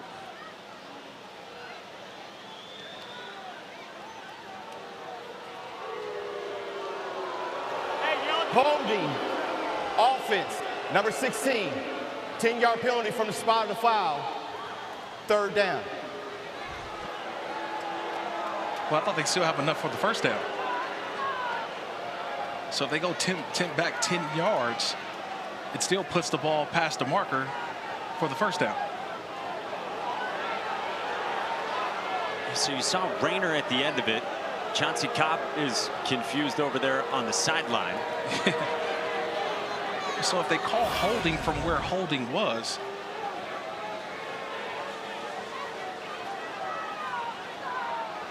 it's still enough for a first down. Right now they've got the ball spotted at the plus 48-yard line. Okay, they've got the chains mixed up here. There we go. I'm going off the yard markers. Yeah, so they had the sticks. The sticks messed up. There we go. Messed up so there. So it's 3rd and 1.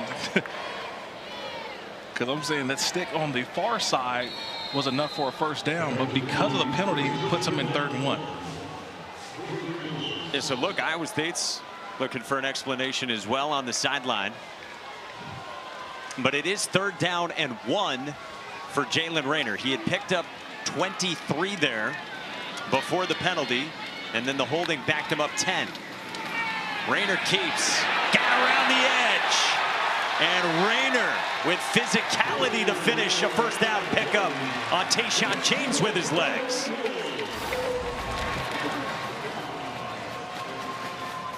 It's just great blocking. Trey Bell, he's got to be outside, but a nice block by Fortenberry. He's the tight end. He got a nice little seal, and with Fortenberry doing his job, Rayner is able to race to the outside and go straight up the sideline. So it's the legs making a huge impact for Jalen Rayner yet again on this drive. Boy, so important coming out of halftime for Arkansas State to put something together here.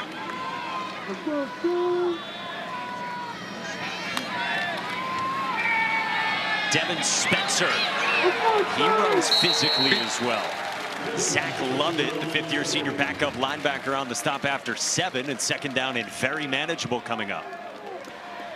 You know, we haven't said his name a lot, Tyler Fortenberry. Officials timeout. But I want you to watch the block of number 19. He's the tight end on the right side. You want to talk about doing your job? This is textbook blocking right here by Fortenberry. Created that hole for Devin Spencer. Tayshaun James, the safety, is down for Iowa State. We will check on the redshirt sophomore when we come back.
Tonight, ABC, 7:30 Eastern Time. It's Florida. Billy Napier trying to get it going with the Gators. They are at number 3 LSU in Baton Rouge. Tayshaun James, the safety who played a whole lot more last week in the Cyhawk game, just went up the tunnel and left the Iowa State defense. Back here in Jonesboro, Arkansas. Iowa State a playoff hopeful, off to a 3-0 start this season. They're 1-0 in the Big 12. They are the highest ranked Big 12 team. And they're up by 7 on Arkansas State. Who's on the move here with Jalen Rayner quarterbacking the Red Wolves. Rayner's legs have been effective, and they are again as he navigates for a first down. They're utilizing extra blockers too. So now you've got Kenyon Clay, number 5, who leads the way. So first he fakes a handoff, and he turns into the lead blocker. So that's a nice job of using an extra blocker, but the intended or non-intended fake from Clay, and he's able to get up on the linebacker. 4 carries, 52 yards. Just here in the first 5 minutes of the second half for Jalen Rayner, who's run for 75 yards in total in this game. From just outside the red zone. High snap again. Kenyon Clay banging out bodies, takes it into the red zone with a 4-yard pickup. I love this incremental drive, right? It's 5 yards, 4 yards, 5 yards, 6 yards, 7 yards. Then you get the big play. So I love the way that this drive is going. The one thing that Arkansas State is doing as well, they're bleeding the clock. They're trying to limit the possessions for that Iowa State offense. We saw how quickly they scored before the half. And so you're seeing right now how they're bleeding the clock a little bit, playing the game to their favor. And we showed you that 17-play drive is the 11th play here. 7 of the first 10 have been on the ground. Rayner on a roll, incomplete. Tried to hook up with Jordan Smart, the 5th-year senior, now playing at his 4th school, and it brings up 3rd down. Yeah, I think he was trying to make the right play and maybe should have been able to take off and run. A nice job by Fortenberry, again, the tight end who sealed the edge. Thought Rayner could have took off and got some positive yards. So is it the legs again here on another 3rd down for Jalen Rayner for you? Yeah, it's always the legs for Rayner on 3rd down, but it's the opportunity to see with no safety in the middle of the field. Look at no safety in the middle of the field. Does he find a route that gets into the back end of that secondary? There with 4 wide spreading it out, and Iowa State showing a blitz off the right side. They back off, and now pre-snap whistle. And it looks like Butch Jones took a timeout. Timeout. Arkansas State. Their first of the half. So with the play clock winding down, Butch Jones takes his first of this second half, and a huge 3rd down coming up as they try to spring an upset on number 14.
drive for Arkansas State, and it meets a third down for Butch Jones, who's been leaning on the legs of Jalen Rayner when faced with third downs in this game. Yeah, he's just finding a way. It's run-pass options. You're going to have the opportunity to pass. If it's not there, just get positive yards. That's what it is, keeping the ball in play. They talked about it all week long, Arkansas State offensively. That's what Rayner has been doing all game long, but especially in this drive. 5 rushes for 55 yards by Rayner. They need 6 here. Ball just into the red zone for Arkansas State.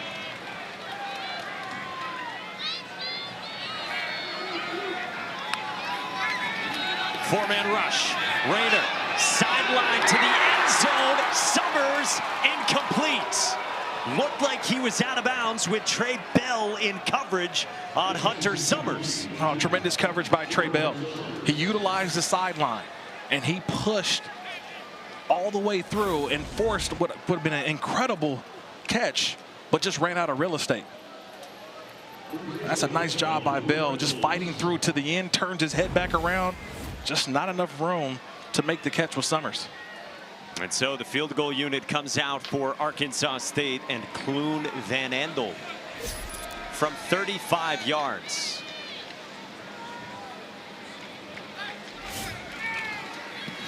And Kloon Van Andel is good again. Trims into a 4-point game. So if you're Arkansas State, you would have loved 7 at the end of another long drive. But you do chew up about 6 minutes. Right. On a really hot day, you keep the Iowa State defense out there for a while with 13 plays, and you do get some points. Yeah, but you want to see what the Iowa State offense can do now. It's about what can you get stops now. Because I think offensively, Arkansas State's gotten into a little bit of a rhythm. But can their defense make some shots? So that's what Butch Jones talked about coming out of half. He told Don Davenport, what? We've got to make some stops. We've got to execute defensively. We can't give up the big play. And that's what this Iowa State team wants to do now. Get right back in this game, get the ball deep down the field. In this huge game here in Jonesboro, Arkansas. Number 14 in the country, Iowa State, Matt Campbell's team, the highest ranked team that has ever played here at Centennial Bank Stadium, which opened in the 1970s. First Big 12 team that has ever played here at this stadium. We got a 4-point game into the second half. Clayton Amaya, the sophomore from Texas, boots it away for Arkansas State. And Carson Hansen with the fair catch signal. Well, we've got the Taco Bell Live Más student section, and only one student section can claim the title of Live Más student section of the year. Who will take home the trophy this year? It is hot, so you can understand the guns being out here at the vault. Temperature down on the field on this turf surface, Don just said to us, 96 degrees. It was up to 112 on the turf earlier. As long as you got your SPF, you're good to go. You got to have your sunscreen on. It's hot. Hey, I got to point out, Arkansas State's sideline, they've been in the shade since right before the half, not Iowa State.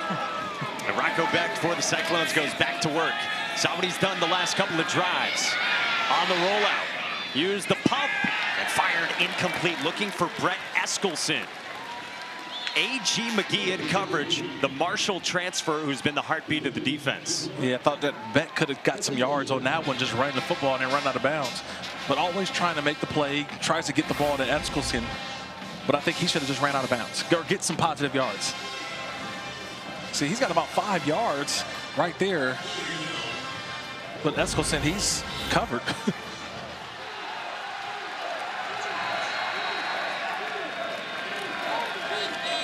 So second down coming up for Rocco Becht. Hansen gets blown up. Nice tackle from Brandon Barnes. 4-yard pickup. And third down coming up. And that's the guy who's still down is Barnes. He came through flying. Well, we talked about the passing game for Iowa State coming in. Entering today, top targets on this team, the tight ends. And we were wondering, would today be the day the wide receivers get going? Well, it probably would have been more, but Burkle is out today. So it's really been about trying to get these wide receivers going a little bit. Townsend had a big catch. Overby had the touchdown right before. So nice little job. Well, Brandon Barnes is down again. He got dinged up earlier as well. Really physical tackler. who came in there trying to finish a hit on Carson Hansen. It's just collisions. That's the second collision with Carson Hansen today. They had one earlier in the game, and this time it's just one-on-one. Who's going to win? Barnes won, but definitely he had to sacrifice the body again. Also worth noting on the Arkansas State defense, they've been out without one of their starting defensive tackles, Cody Sigler, D2 transfer, who suffered a hairline fracture in his nose this week during practice. So they've been out one of the big pieces on their defense. 3rd down and 6 for Iowa State. I like this matchup on the backside. I don't know if they go here, but the tight end, Bramer. Yeah, with 3 to the right, Bramer on the line to the left. Becht goes right. He fires, and it's batted down by Malik McConaughey. He's into the game for Brandon Barnes, and he comes up big and forces 4th down. Oh, just watch the eyes of the quarterback. He led all the way through. His eyes. It was the eyes of Rocco Becht that McConaughey, he just watched. Watch the quarterback's eyes. He's staring down where he's going to go with the football. And McConaughey, I don't think he believed it. Had he believed it, I think he could have got 2 hands on it and returned that one for 6. Boy, what a job by the Utah State transfer nonetheless. These are his first defensive snaps of the season.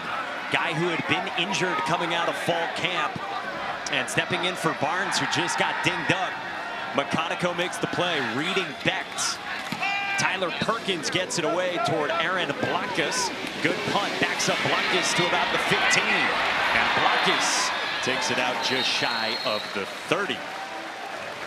We got a 4-point game midway through the 3rd quarter in Jonesboro, Arkansas.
Kick off your Week 2 NFL Sunday, 10 a.m. Eastern with the Countdown crew over on ESPN and the app.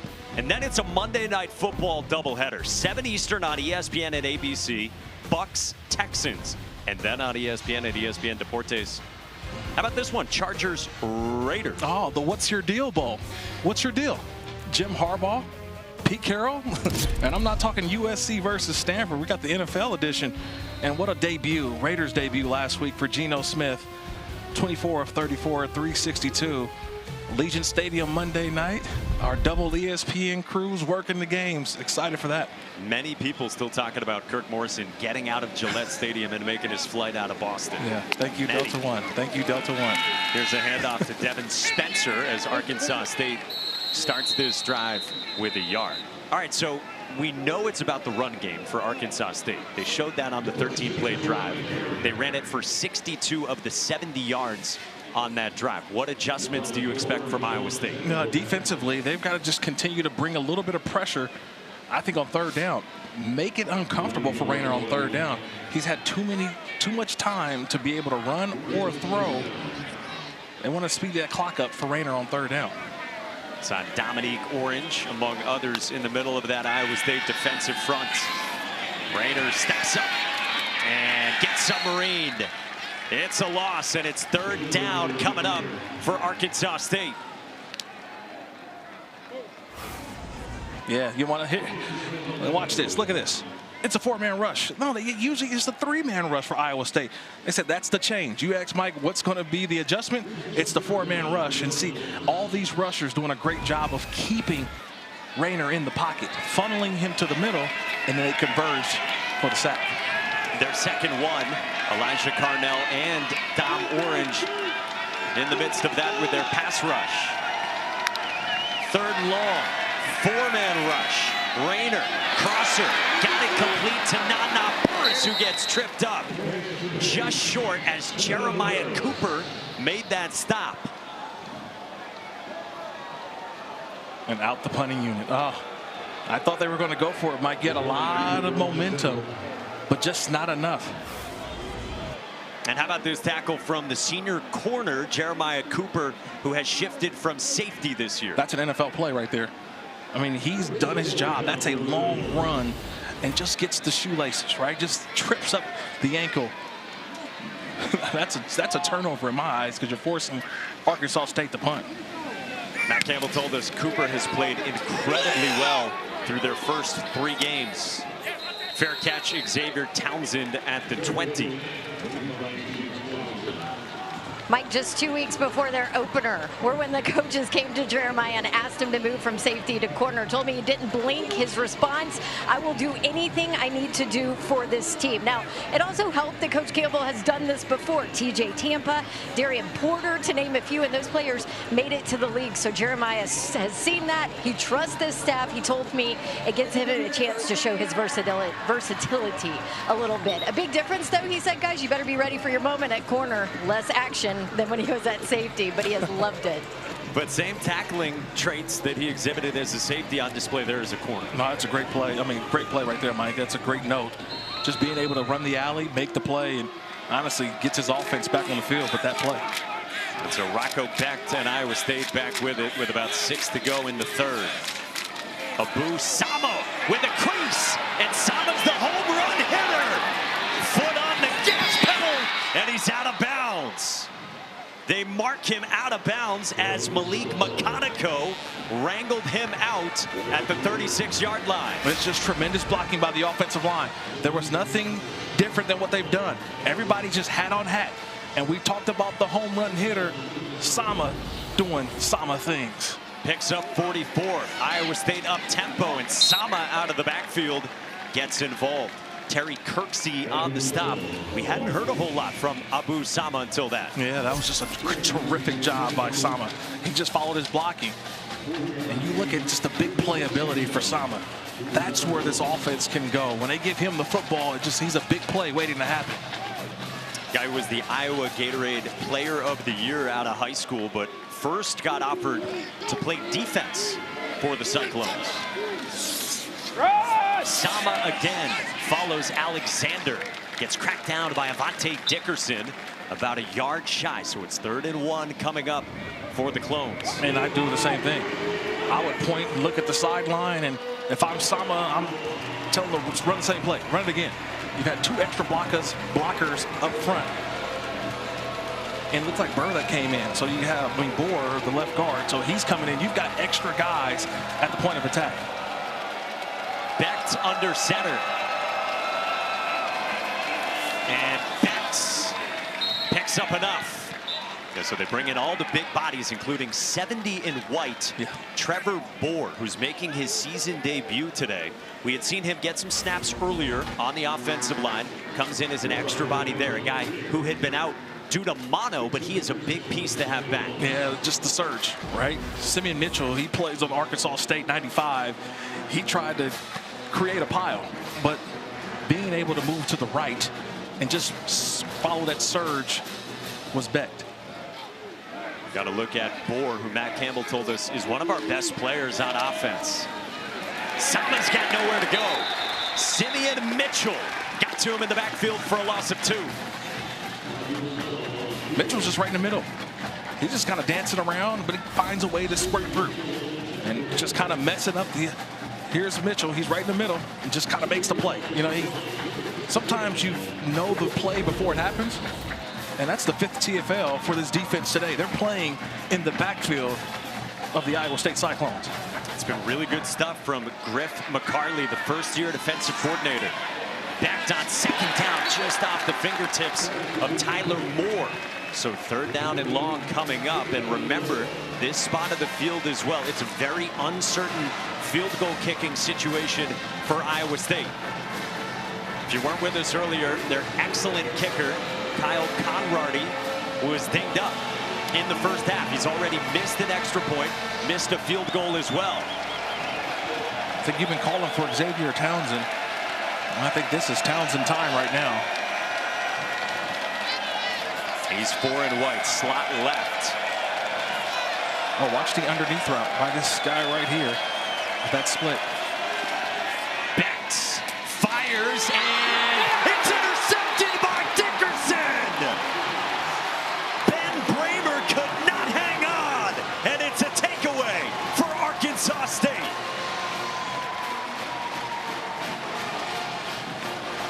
Rolling the field, interception. 1st down.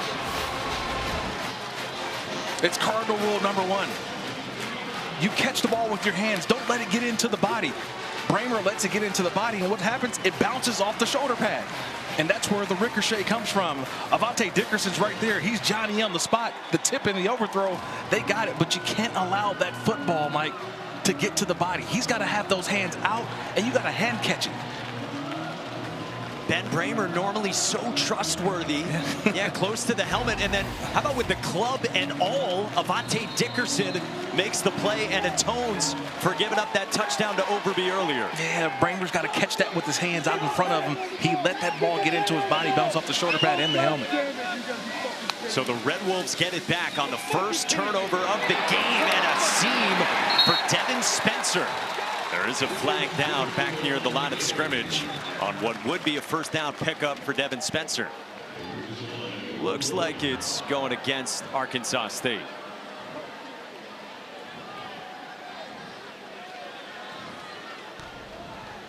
Illegal formation, offense, more than 4 players in the backfield.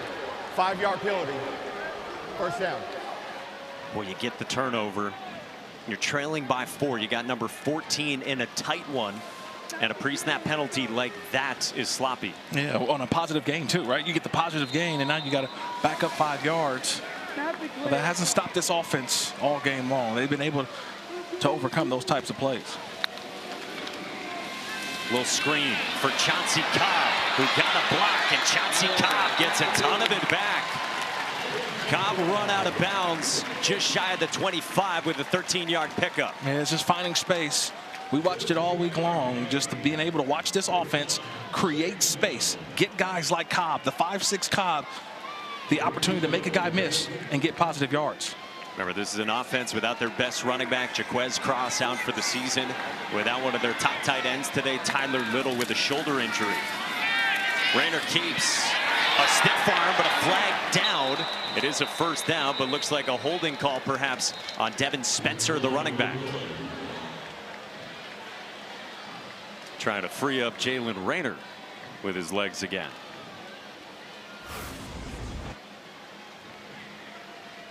The left side of the screen, just watch. It's the fake.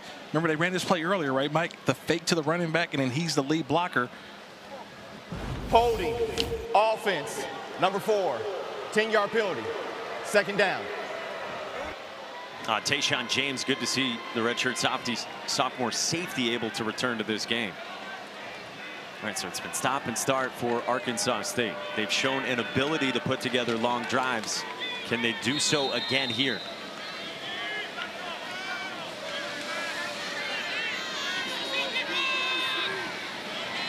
Second down and 12 for Butch Jones's team. Rayner rolls, checked out Spencer, who made a nice catch, stop and start, and Spencer runs it out of bounds with a 12-yard pickup. It's good enough for a first down, and nicely done by Devin Spencer. Yeah, it's just all about formation recognition, though, Mike. Watch this. See this tight end here? He's on the ball, so these guys are all off the ball. These guys are all eligible. The tight end's going to block down, and if you have the awareness to know that that tight end is ineligible because he's on the line of scrimmage, that could help you out in that route. So just a little bit of formation recognition there. Iowa State could have helped them on that last play. Fresh set of downs, and now Kenyon Clay turned it upfield. He gets cracked down by Marcus Neal, and it's another Arkansas State first down. It has been ground and pound for the Red Wolves in the second half. Yeah, they're relying on a running game, and it's just trying to find the opening in the defense. And I'm starting to see some hands on hips from this Iowa State defense, Mike. Remember, on a really hot day with kickoff temperatures in the 90s, temperatures still hovering around 90 degrees here, right around 5:30 local time. Rayner to throw. Rayner takes off and gets cracked down. Gets it out to the 41 with a 6-yard pickup as he really got Cooper Ebel to bite on the fake. He sure did. He went right after it. It was Clay, the running back. Almost got tackled, but he didn't have the football. And they're willing to take the 5 yards. And then look at this play clock. They're not snapping the football till under 15 every single time. So they are utilizing the clock and wearing down this Iowa State defense. See the time of possession and how it tilts toward Arkansas State in these hot conditions. Clay out of the backfield. Well defended by Trey Bell. Did not let Clay get by him, and it's a loss of 2 and third down coming up. Nice job maintaining outside leverage by Trey Bell. Let the defensive cavalry come through. And it forces this third down. This is a critical third down right here. It's the last snap possibly before we break the quarter. Yeah, 2 seconds separating game and play clocks here at the end of the third. Third down and 6. Pressure comes. Rayner gets rid of it, and he got it to Chauncey Cobb. First down and a pickup of 11 as Rayner finds his roommate to move the sticks.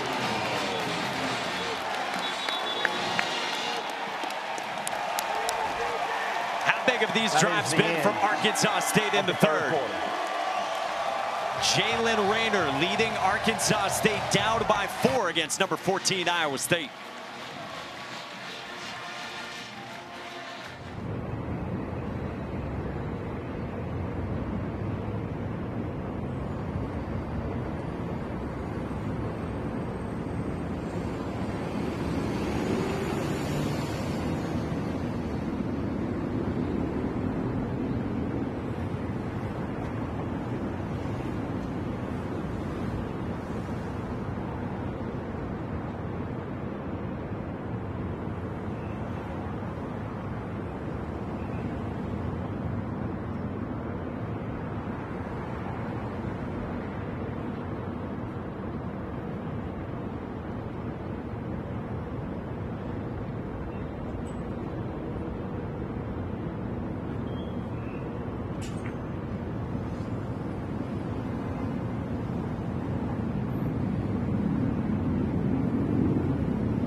Number 14, Iowa State is up by only 4 as we begin the fourth quarter.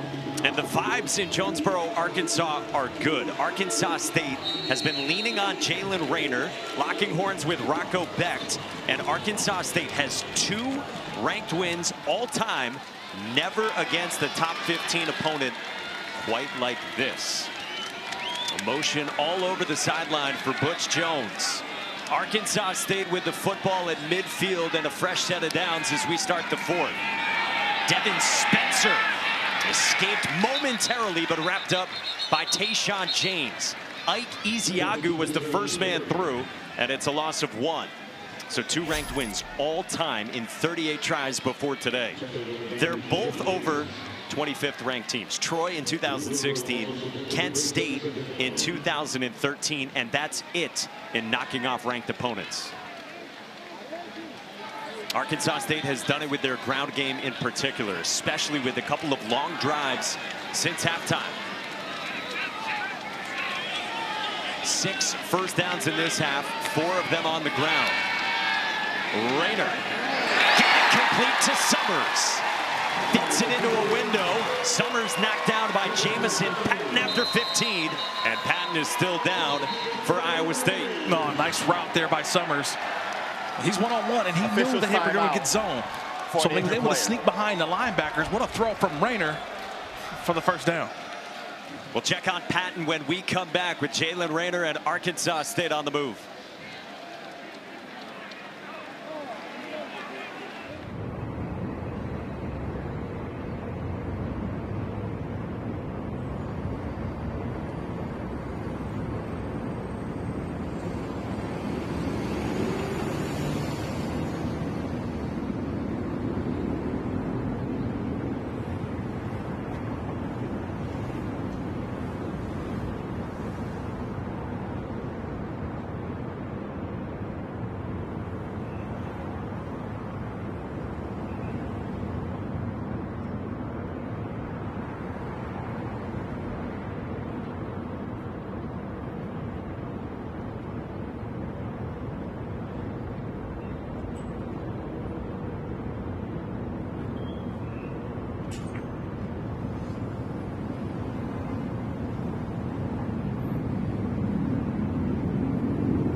Words cannot describe the difference in sidelines in this game. Iowa State silent, A-State jumping. Butch Jones preaches juice, so much so they have a video on their sideline for home games. They go back, track each player's connections on the sideline. High five, you get a point.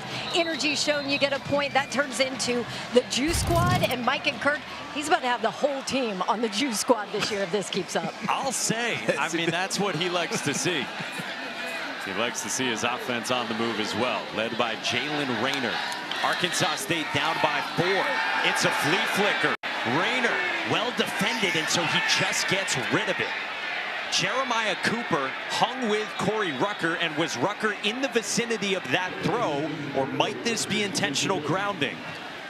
I don't know if Rucker was in the vicinity of that throw. And there's a flag. There was nobody there, Mike. Here it is. Let's draw these tackle boxes. He's right there. He's in the box. Intentional grounding. Offense. Number 1. Penalty is spot a foul. Loss of down. 2nd down.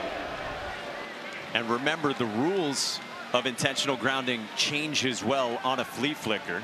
You relinquish possession, so even though it ends up with Jalen Rayner throwing that football, it's a lot easier for something to be called intentional grounding in that circumstance. And Rucker not in the vicinity, so that's really costly, as they tried some trickery there with the ball in plus territory. Yeah, but either you throw it in the dirt at the nearest receiver, or you throw it out of the back of the end zone. So it backs up Arkansas State. Quick hitter. Cobb made the adjustment, made the catch, and shakes free. Chauncey Cobb! How do you do? Shake and bake from the 5'6" jitterbug. Just watch this, just making guys miss. Chauncey Cobb can make you miss in a phone booth, and that's what he does. That's 2 guys he makes miss. Then gets up the sideline. The smallest guy on the field at 5'6", 163. Maybe the strongest guy, but showing you the wiggle, and gets his team 1st and goal. A kid who before this year had 2 career touches in 2 years here. Now starring as a redshirt sophomore. 1st down and goal for Arkansas State, trying to grab the lead. Rayner, fade, end zone, Rucker incomplete. Jeremiah Cooper in coverage. You couldn't play this ball any better. Just watch the patience of Rucker. I mean, the patience of Cooper. He's right there. He is step for step. And when he jumps and turns his head around, that is fantastic by Cooper. That's 2 guys battling, but I love the way that Cooper had his hand in between Rucker's arms. He was going to knock that ball away. First incompletion of the drive. Jalen Rayner had been 6 for 6 on another lengthy drive. Rayner keeps, got the edge, and Rayner shoved out of bounds by Tayshawn James. It'll bring up 3rd down and goal.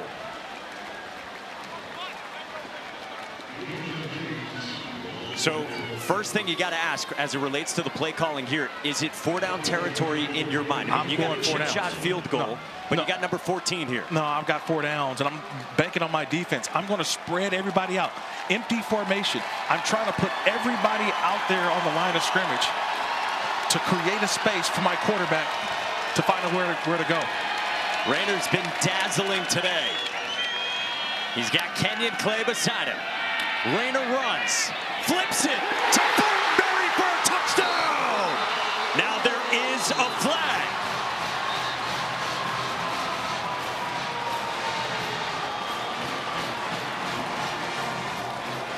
Was there a push-off here? Is there a push-off, or even possibly the receiver blocking at the end? Because that's a pass interference. So you got offensive pass interference possibly. You've got a lot of things here. Offensive pass interference. Number 10. 15-yard penalty. 3rd down. Now, to have offensive pass interference on what you would call a pick or a rub, the pass must go beyond the line of scrimmage, which it obviously did there to Fortenberry, with Jalen Benelli getting flagged there for offensive pass interference. All Benelli has to do is run, turn around, and stop. Watch Benelli here. If he gets here and stops, see, he's just got to stop. He runs there and literally takes out the defender who's in coverage. If he runs and stops right there and shows his hands to the quarterback, that's not a pick. But because he runs right through and the defender who's guarding Fortenberry is on the ground, That's a flag. That's costly. Now it's 3rd down and goal from the 17. And Rayner takes off. Rayner gets the edge. Rayner for a touchdown. There's a flag down back at the 17, right near the line of scrimmage. Yeah, I think this was going to be on Will Saxton, the right guard, 50. He's right in the middle. Holding, offense, number 50, 10-yard penalty, 2nd down. It was 50, Will Saxton, just like I thought. Yeah. 3rd down. I don't think he likes this one, and I don't like it either, but I thought the quarterback was around. Watch 50 right here. He's the guy. And just watch what happens. I didn't see a lot, but there was restriction. I didn't see much, but that's where they called it. I saw a little bit. I don't like the call, though. Boy, so there, it doesn't look like on the initial surge, it looked like from Dominique Orange that there's anything, but then once Rayner's on the move, was there a grab a little bit out of the picture? But he was, when Rayner was on the move, but I thought he had already kind of passed already for that throw, for that flag to be thrown. 9 penalties, 75 yards, and now it's 3rd down and goal from the 26 for Arkansas State. Screen, Jalen Benelli with nowhere to go. Jeremiah Cooper on the stop, and so now you go from thinking a couple of times you might have had touchdowns to can you hit this field goal to make it a 1-point game? Yeah, that's the crucial part of the situation. A couple of opportunities, but missed execution. You had the holding, you had the offensive pass interference. Those are plays. This is a highly penalized team. You can't have those plays, especially here in the 4th quarter. Now it falls on the leg of your kicker. Boy, you think for Butch Jones, you had a 13-play drive that ended in a field goal, and now a 14-play drive to this point, and you're hoping to get 3 here from Clune Van Andel from 40 yards away, and Van Andel's kick is good. So 2 trudges down the field for Arkansas State. Just a combined 6 points out of it, but we got a 1-point ball game.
Arkansas State thought it took the lead on number 14 Iowa State, but holding was called. Yeah, it was called right here. Number 50, Will Saxton. He's the right guard.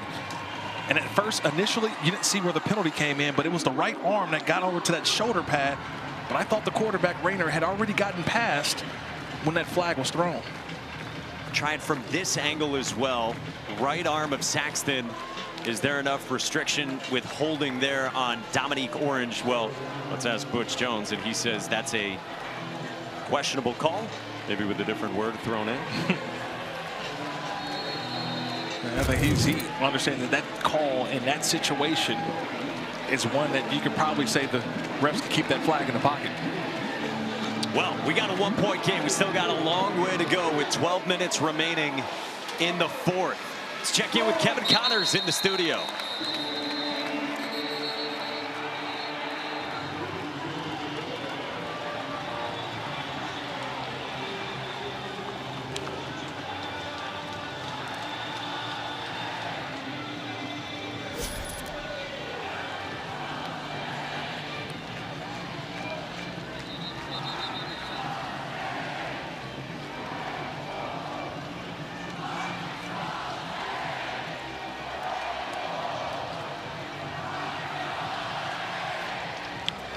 Get in the locker room, it looked like, from Garrett Nussmeier saying to his teammates there.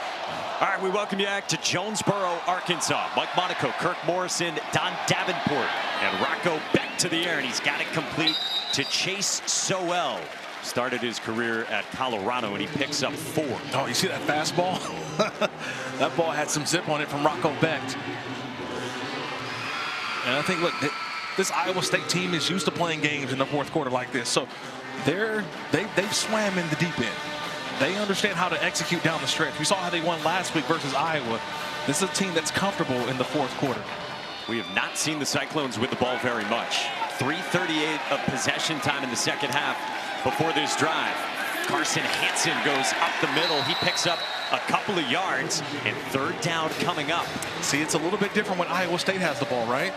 When it's Arkansas State, we say, hey, Rayner's going to use his legs if it's not there, and they have the ability to pick up a first down on a broken play.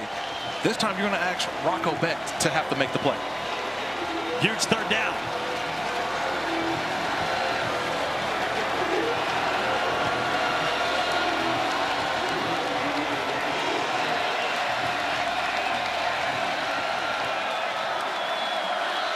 Bunch set at the top. With Bramer in motion. Rocco Beck for Bramer, and Bramer looks like he's got enough for a first down. Brandon Greil in on the stop. And that was very close to the sticks, but Rocco Beck goes to his tight end. Yeah, it's a guy that he loves the most, his tight ends. So you cannot be surprised. Watch how this ball is just thrown right on time. And Bramer making the play this time. What did you see that was different from the last time out? He caught that with his hands. Remember, he allowed the ball to come through, and that's how it got intercepted off of his shoulder pad. That time, Bramer with a hands catch turned up for the first down. Back to the air, long throw, and he got it to the edge for Carson Brown. Only his second catch of the season. He picks up 6. You know, we've been wondering coming in, what would the skill guys look like for Iowa State? Because the wide receivers had not really flashed the first 3 games. And then Gabe Burkle, one of the 2 top tight ends with Ben Bramer, out today with a groin injury, somewhat out of precaution. And then Iowa State finds itself in a 1-point game here in the fourth quarter. And Bramer finally involved as well on these last couple of drives. Deep shot downfield for Townsend. Dropped in the bucket by Rocco Beck. 44-yard pickup to Xavier Townsend. That's his best throw of the day.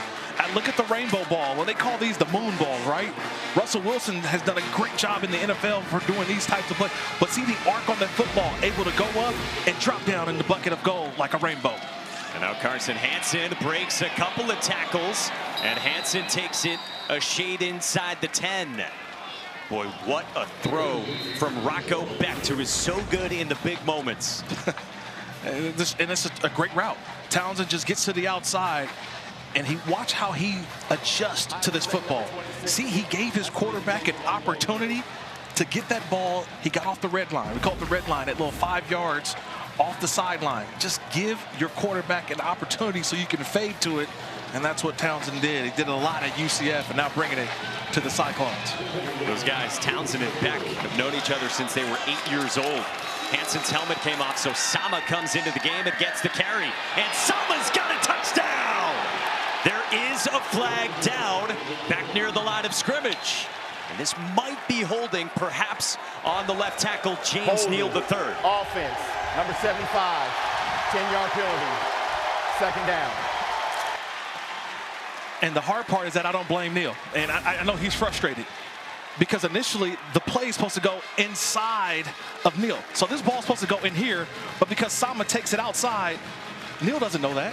He's like, hey, I'm blocking for the play to go inside of me, but when Sama goes to the outside, that's where you got the hold. That's where the frustration part comes in. He's taught all week long that that ball is going to cut on my inside hip. Next thing you know, you got the running back seeing daylight to the outside, and Neal's holding on a jersey. So again, red zone penalties. We've had a boatload of them on these last couple possessions. Second down and long. Becht wants Eskelson, incomplete, but a flag. Trenton Allen Yao was in coverage and might have got too physical with Brett Eskelson.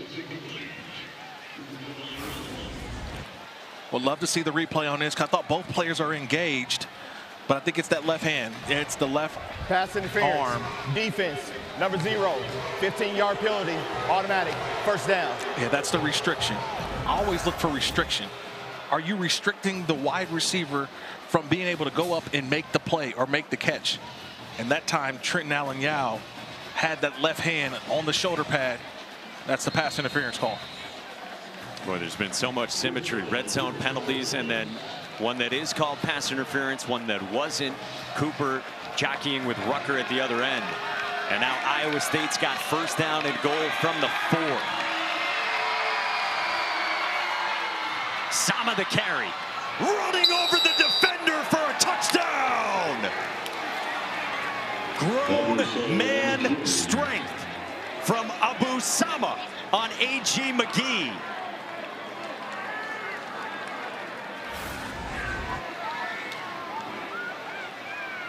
Number 6 right here. He's in your screen.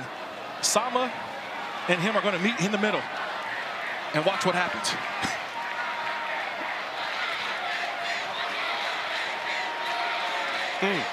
Physical from Abu Sama. And now Chase Smith, the walk-on, comes on for the extra point with Kyle Conrady injured. And Chase Smith is good. He hit 3 extra points earlier this season, 2 weeks ago against South Dakota. Pressure-packed moment there, extends the lead to 8. It started with a big throw to Townsend. And then Abu Sama runs into the end zone. Cyclones up 8.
ESPN supports the College Football Playoff Foundation's Extra Yard for Teachers Week every year to celebrate great teachers across the country who have inspired so many of us. You can nominate a great teacher in your community by visiting cfpfoundation.org.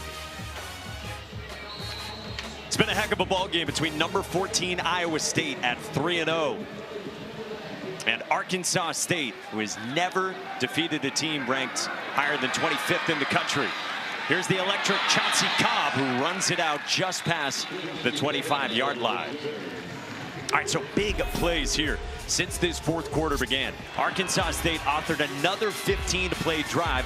They thought they had a touchdown, but Will Saxton, the right guard, gets called for holding on this Rayner would-be touchdown run, and then Rocco Becht went to work with his best ball of the day. Yeah, throwing the ball to Townsend, and that got them inside the 5-yard line, and it's Sama time. I love it. Abu Sama goes in for the end zone, and that's where we're at right now, 24-16. Cyclones with the lead. And now Arkansas State with the football. And that quarterback, Jalen Rayner, third-year starter here in Jonesboro. A screen to his roommate, Chauncey Cobb. Hurdles to get the edge. And Cobb with a good pickup, very close to a first down, and he does have enough. Those are run plays. I know they go down in the book as a pass, but we've seen it so many times today. That's, to me, is just an outside zone play. You get to the outside, you get good blocking from the receivers, and Cobb gets the positive yards. A high percentage throw. Yeah, was totally challenged by Butch Jones. They had two kids, Cobb and another guy of the same size. Butch Jones challenged both of them. Cobb stuck around. And now Rayner going to the air. Deep shot downfield for Summers. Overshot it and intercepted. Trey Bell initially hung on to it. Did he complete the catch? It's an interception for now. What a play by Trey Bell. Rule on the field is interception. First down.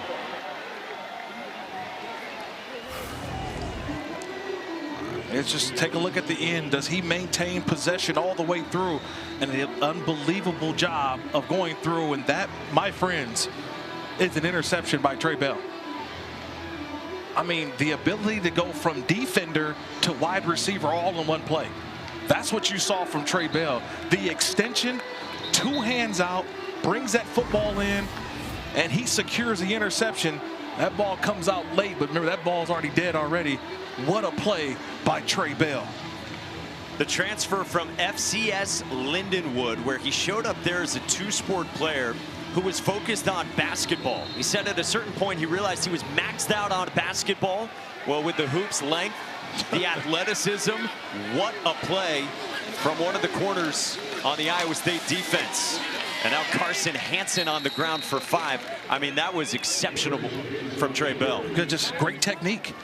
You utilize your technique in the fourth quarter. And I've mentioned it already. You get in the fourth quarter and it's Iowa State. Other teams may panic, but what have you seen from this Iowa State team? Offensively, defensively, even special teams and covering kicks.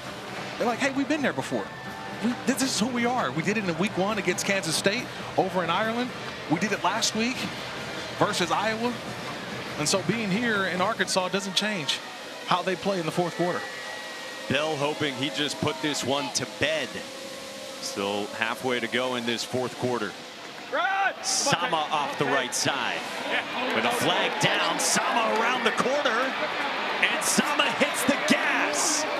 Sama goes 87 yards, but we'll see if it's coming back. We've got 3 flags down.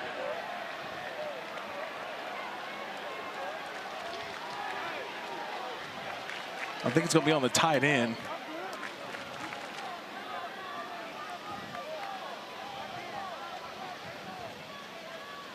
I didn't get the number on the tight end. I just saw a hold by a tight end. It kind of sprung the block. I think it is 87. That'd be Cooper Alexander. 2 fouls by the offense. Holding, number 87. That penalty is declined. Holding, number 82. 10-yard penalty, second down. So 2 of the tight ends, Cooper Alexander and Tyler Moore, and that'll come back from Sama. Yeah, 82 and 87, they're both on the same side. So 87 is a full-on takedown, which was Alexander, and then Moore, 82, had a nice hook on the shoulder pad. All right, so this gets interesting. I mean, it backs up Matt Campbell's team. They are deep in their own end right now. And look, even after the interception from Jalen Rayner, you get a stop here for Arkansas State. You still got plenty of time.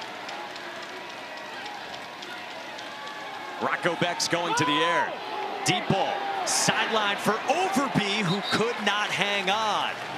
Trenton Allen Yao in coverage.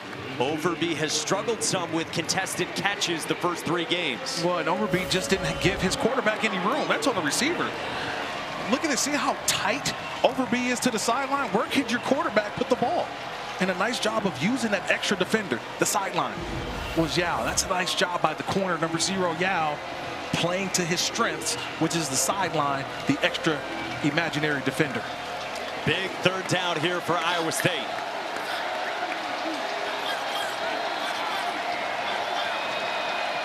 I think this is a big draw play right here to Hansen. They're going to throw it. Becht across the middle, too tall for Chase Sowell. Barely intercepted as well by Brandon Barnes, and it's 4th down. That's disappointing. It's very disappointing. You had the play to Overby right before, and this is a play that has to be made. Like, Sowell, this is what you're expected to make that play. That's right there in his hands. You expect that from your wide receivers, who, to me, have definitely disappointed today.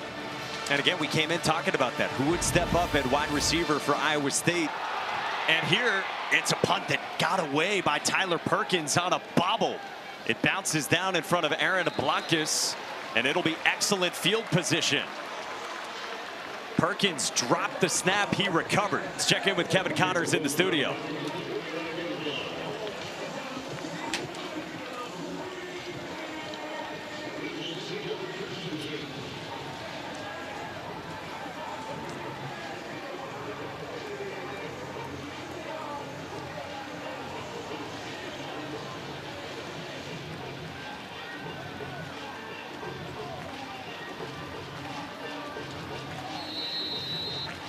Sounds like the game of the year, perhaps, so far through 3 weeks. Oh, man, it's a good one.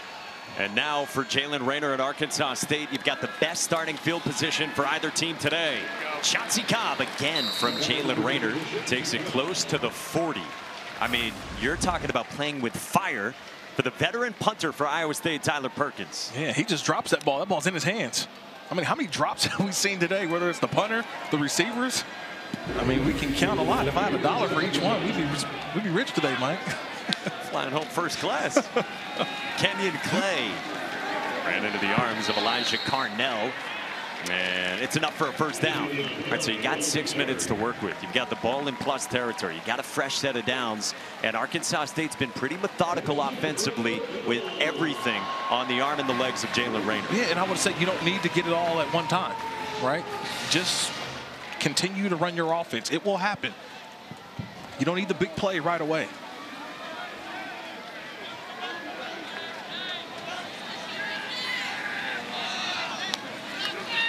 Option. Rayner keeps it this time, and he turned it upfield shy of the 30. Cale Brazina on the stop. Boy, Rayner has been so effective. He picks up 6. He's run it for 83 yards. And again, he told us yesterday, I just have to put the ball in play and stay patient against the defense. He's done that. He's done a tremendous job in doing that. Here they are again with his unbalanced formation. Handoff to Clay with a seam, and he runs physically for a 1st down. Tried to lower the shoulder at Tayshaun James. I love this block over here by the tight end. It's a tremendous job. Everybody's getting involved. And you love that with this offense. Everybody gets involved. You get the block and the seal, and then there's Clay for the 1st down. Rayner's going to the air.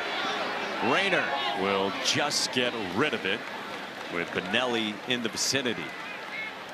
I mean, think about this opportunity for Arkansas State.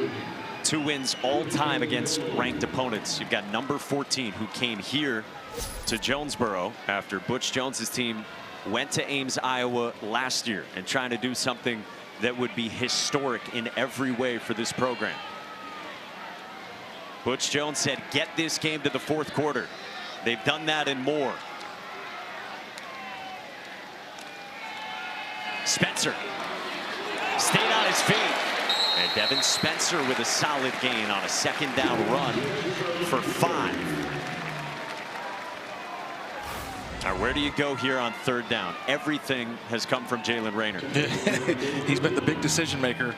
But if it hasn't been Rayner, it's also been his roommate, Chauncey Cobb, number 16, who's looks like he's going to line up on the hash marks in the slot.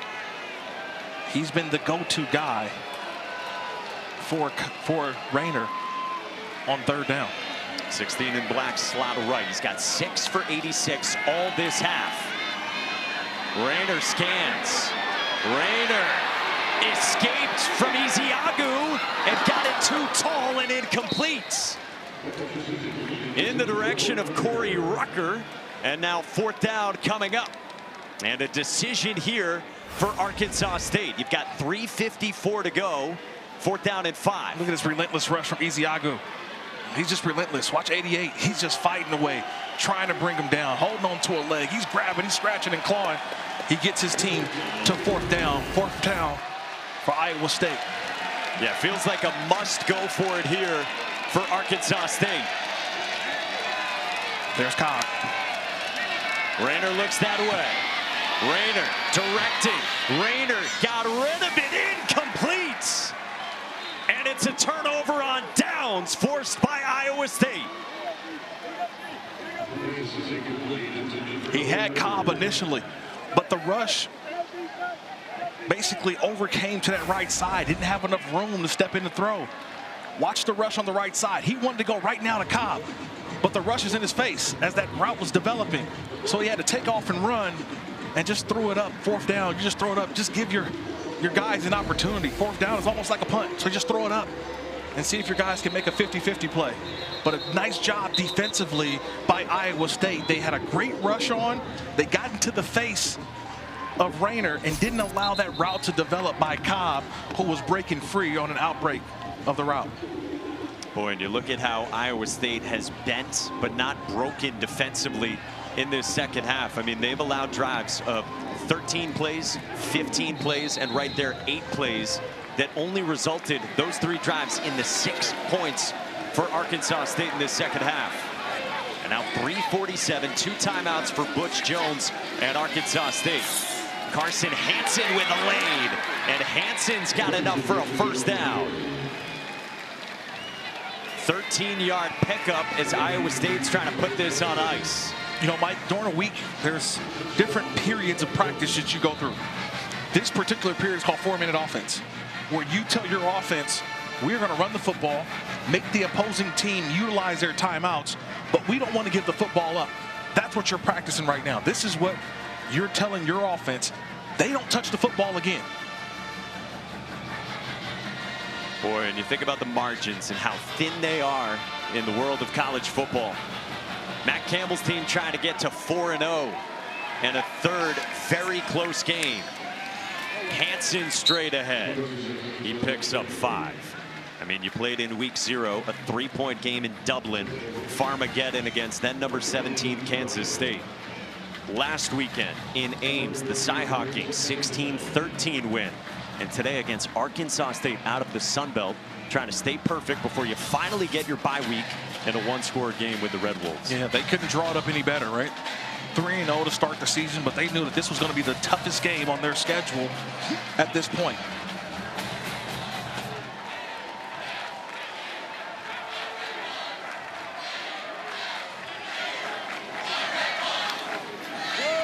Hansen on second down. Hansen broke a tackle, and they will spot him very close. Might be a couple of inches short, so it would bring down third down. We roll toward the 2-minute timeout. It'll be third down and inches coming up for Iowa State, trying to finish it off. Iowa State's resilience on display again in another tight one. Timeout.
Today's Player Spotlight is brought to you by Cintas, and the ground game has been massive for Iowa State. They've rushed for 183 yards. Yeah, it's been a combination of Hansen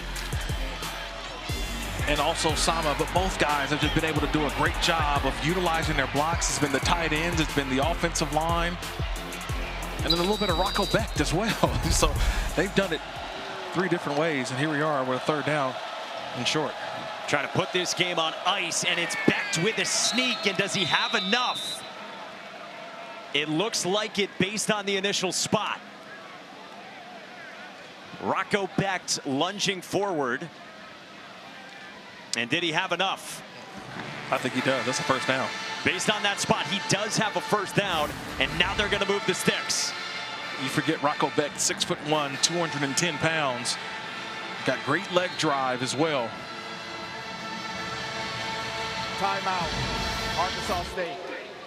Their 2nd of the half. So Butch Jones uses the first of his 2 remaining. He had chosen not to use them before the 2-minute timeout. He's going to use it here, and Iowa State is inching closer to finishing this thing off. And boy, what a start to this season for Iowa State. By the skin of their teeth in 3 of their 4 games. It would be their first time winning 3 of their first games to start a season by 1 score since 2011. And the margin's so thin from 4-0 to 1-3 in college football. Yeah, but I think a lot of people are looking at the score and saying, how is Iowa State, how's the number 14 team only up by 8 points against Arkansas State? But I thought Coach Campbell told us, hey, our guys mentally right now are drained. You start the season over in Ireland and you play 2 conference rivals, right? Or 1 conference rival and your other in-state rival.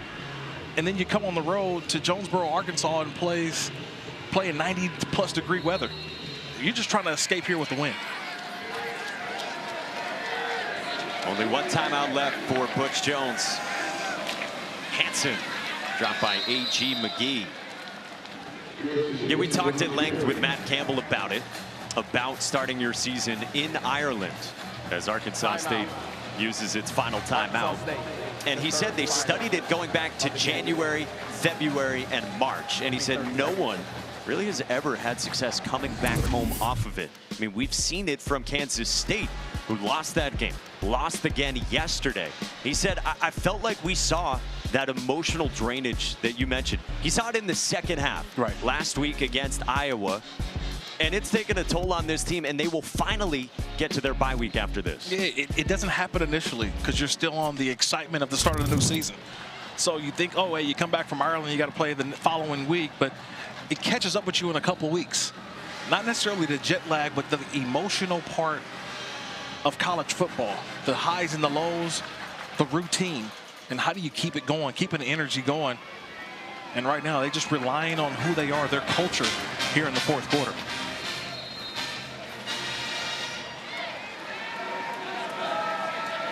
So no timeouts left for Arkansas State. 2nd down and 8 for the Cyclones. And it's Hansen again. He takes it a few yards up the middle, just past midfield. You got 3rd down coming up. You can run this snap down to right around 1:12 or so to go.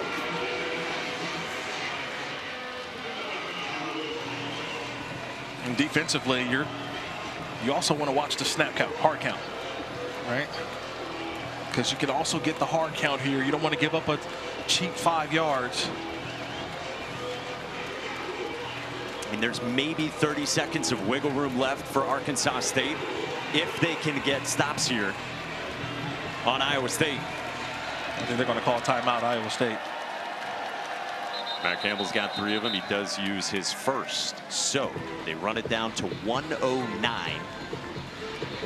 And remember, a punt, field goal kick, an extra point, those things have not been certainties for Iowa State today. Yeah, the coverage units have been fine.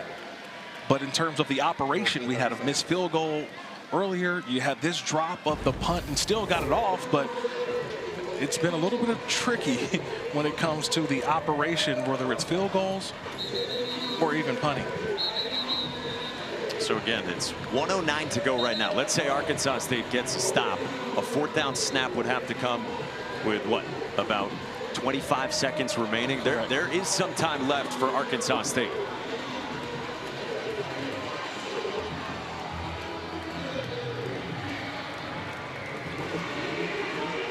Iowa State trying to get to the finish line against Butch Jones, whose Arkansas State program's been up for the task today. Do you dare throw the football here? They roll out Becht. He's looking downfield for Carson Brown, who makes the catch. Wow! To finish off a win on the road in style. It crossed my mind right before, Mike. It crossed my mind. Would they throw? Watch this route is going to go here and then come all the way outside. But the faith in Rocco Becht to just put it in the vicinity. Watch Rocco Becht. There's nothing there at first. But he just says, you know what? I'm going to throw it up to my guy and allow him to go up and make the play. That's faith in Carson Brown.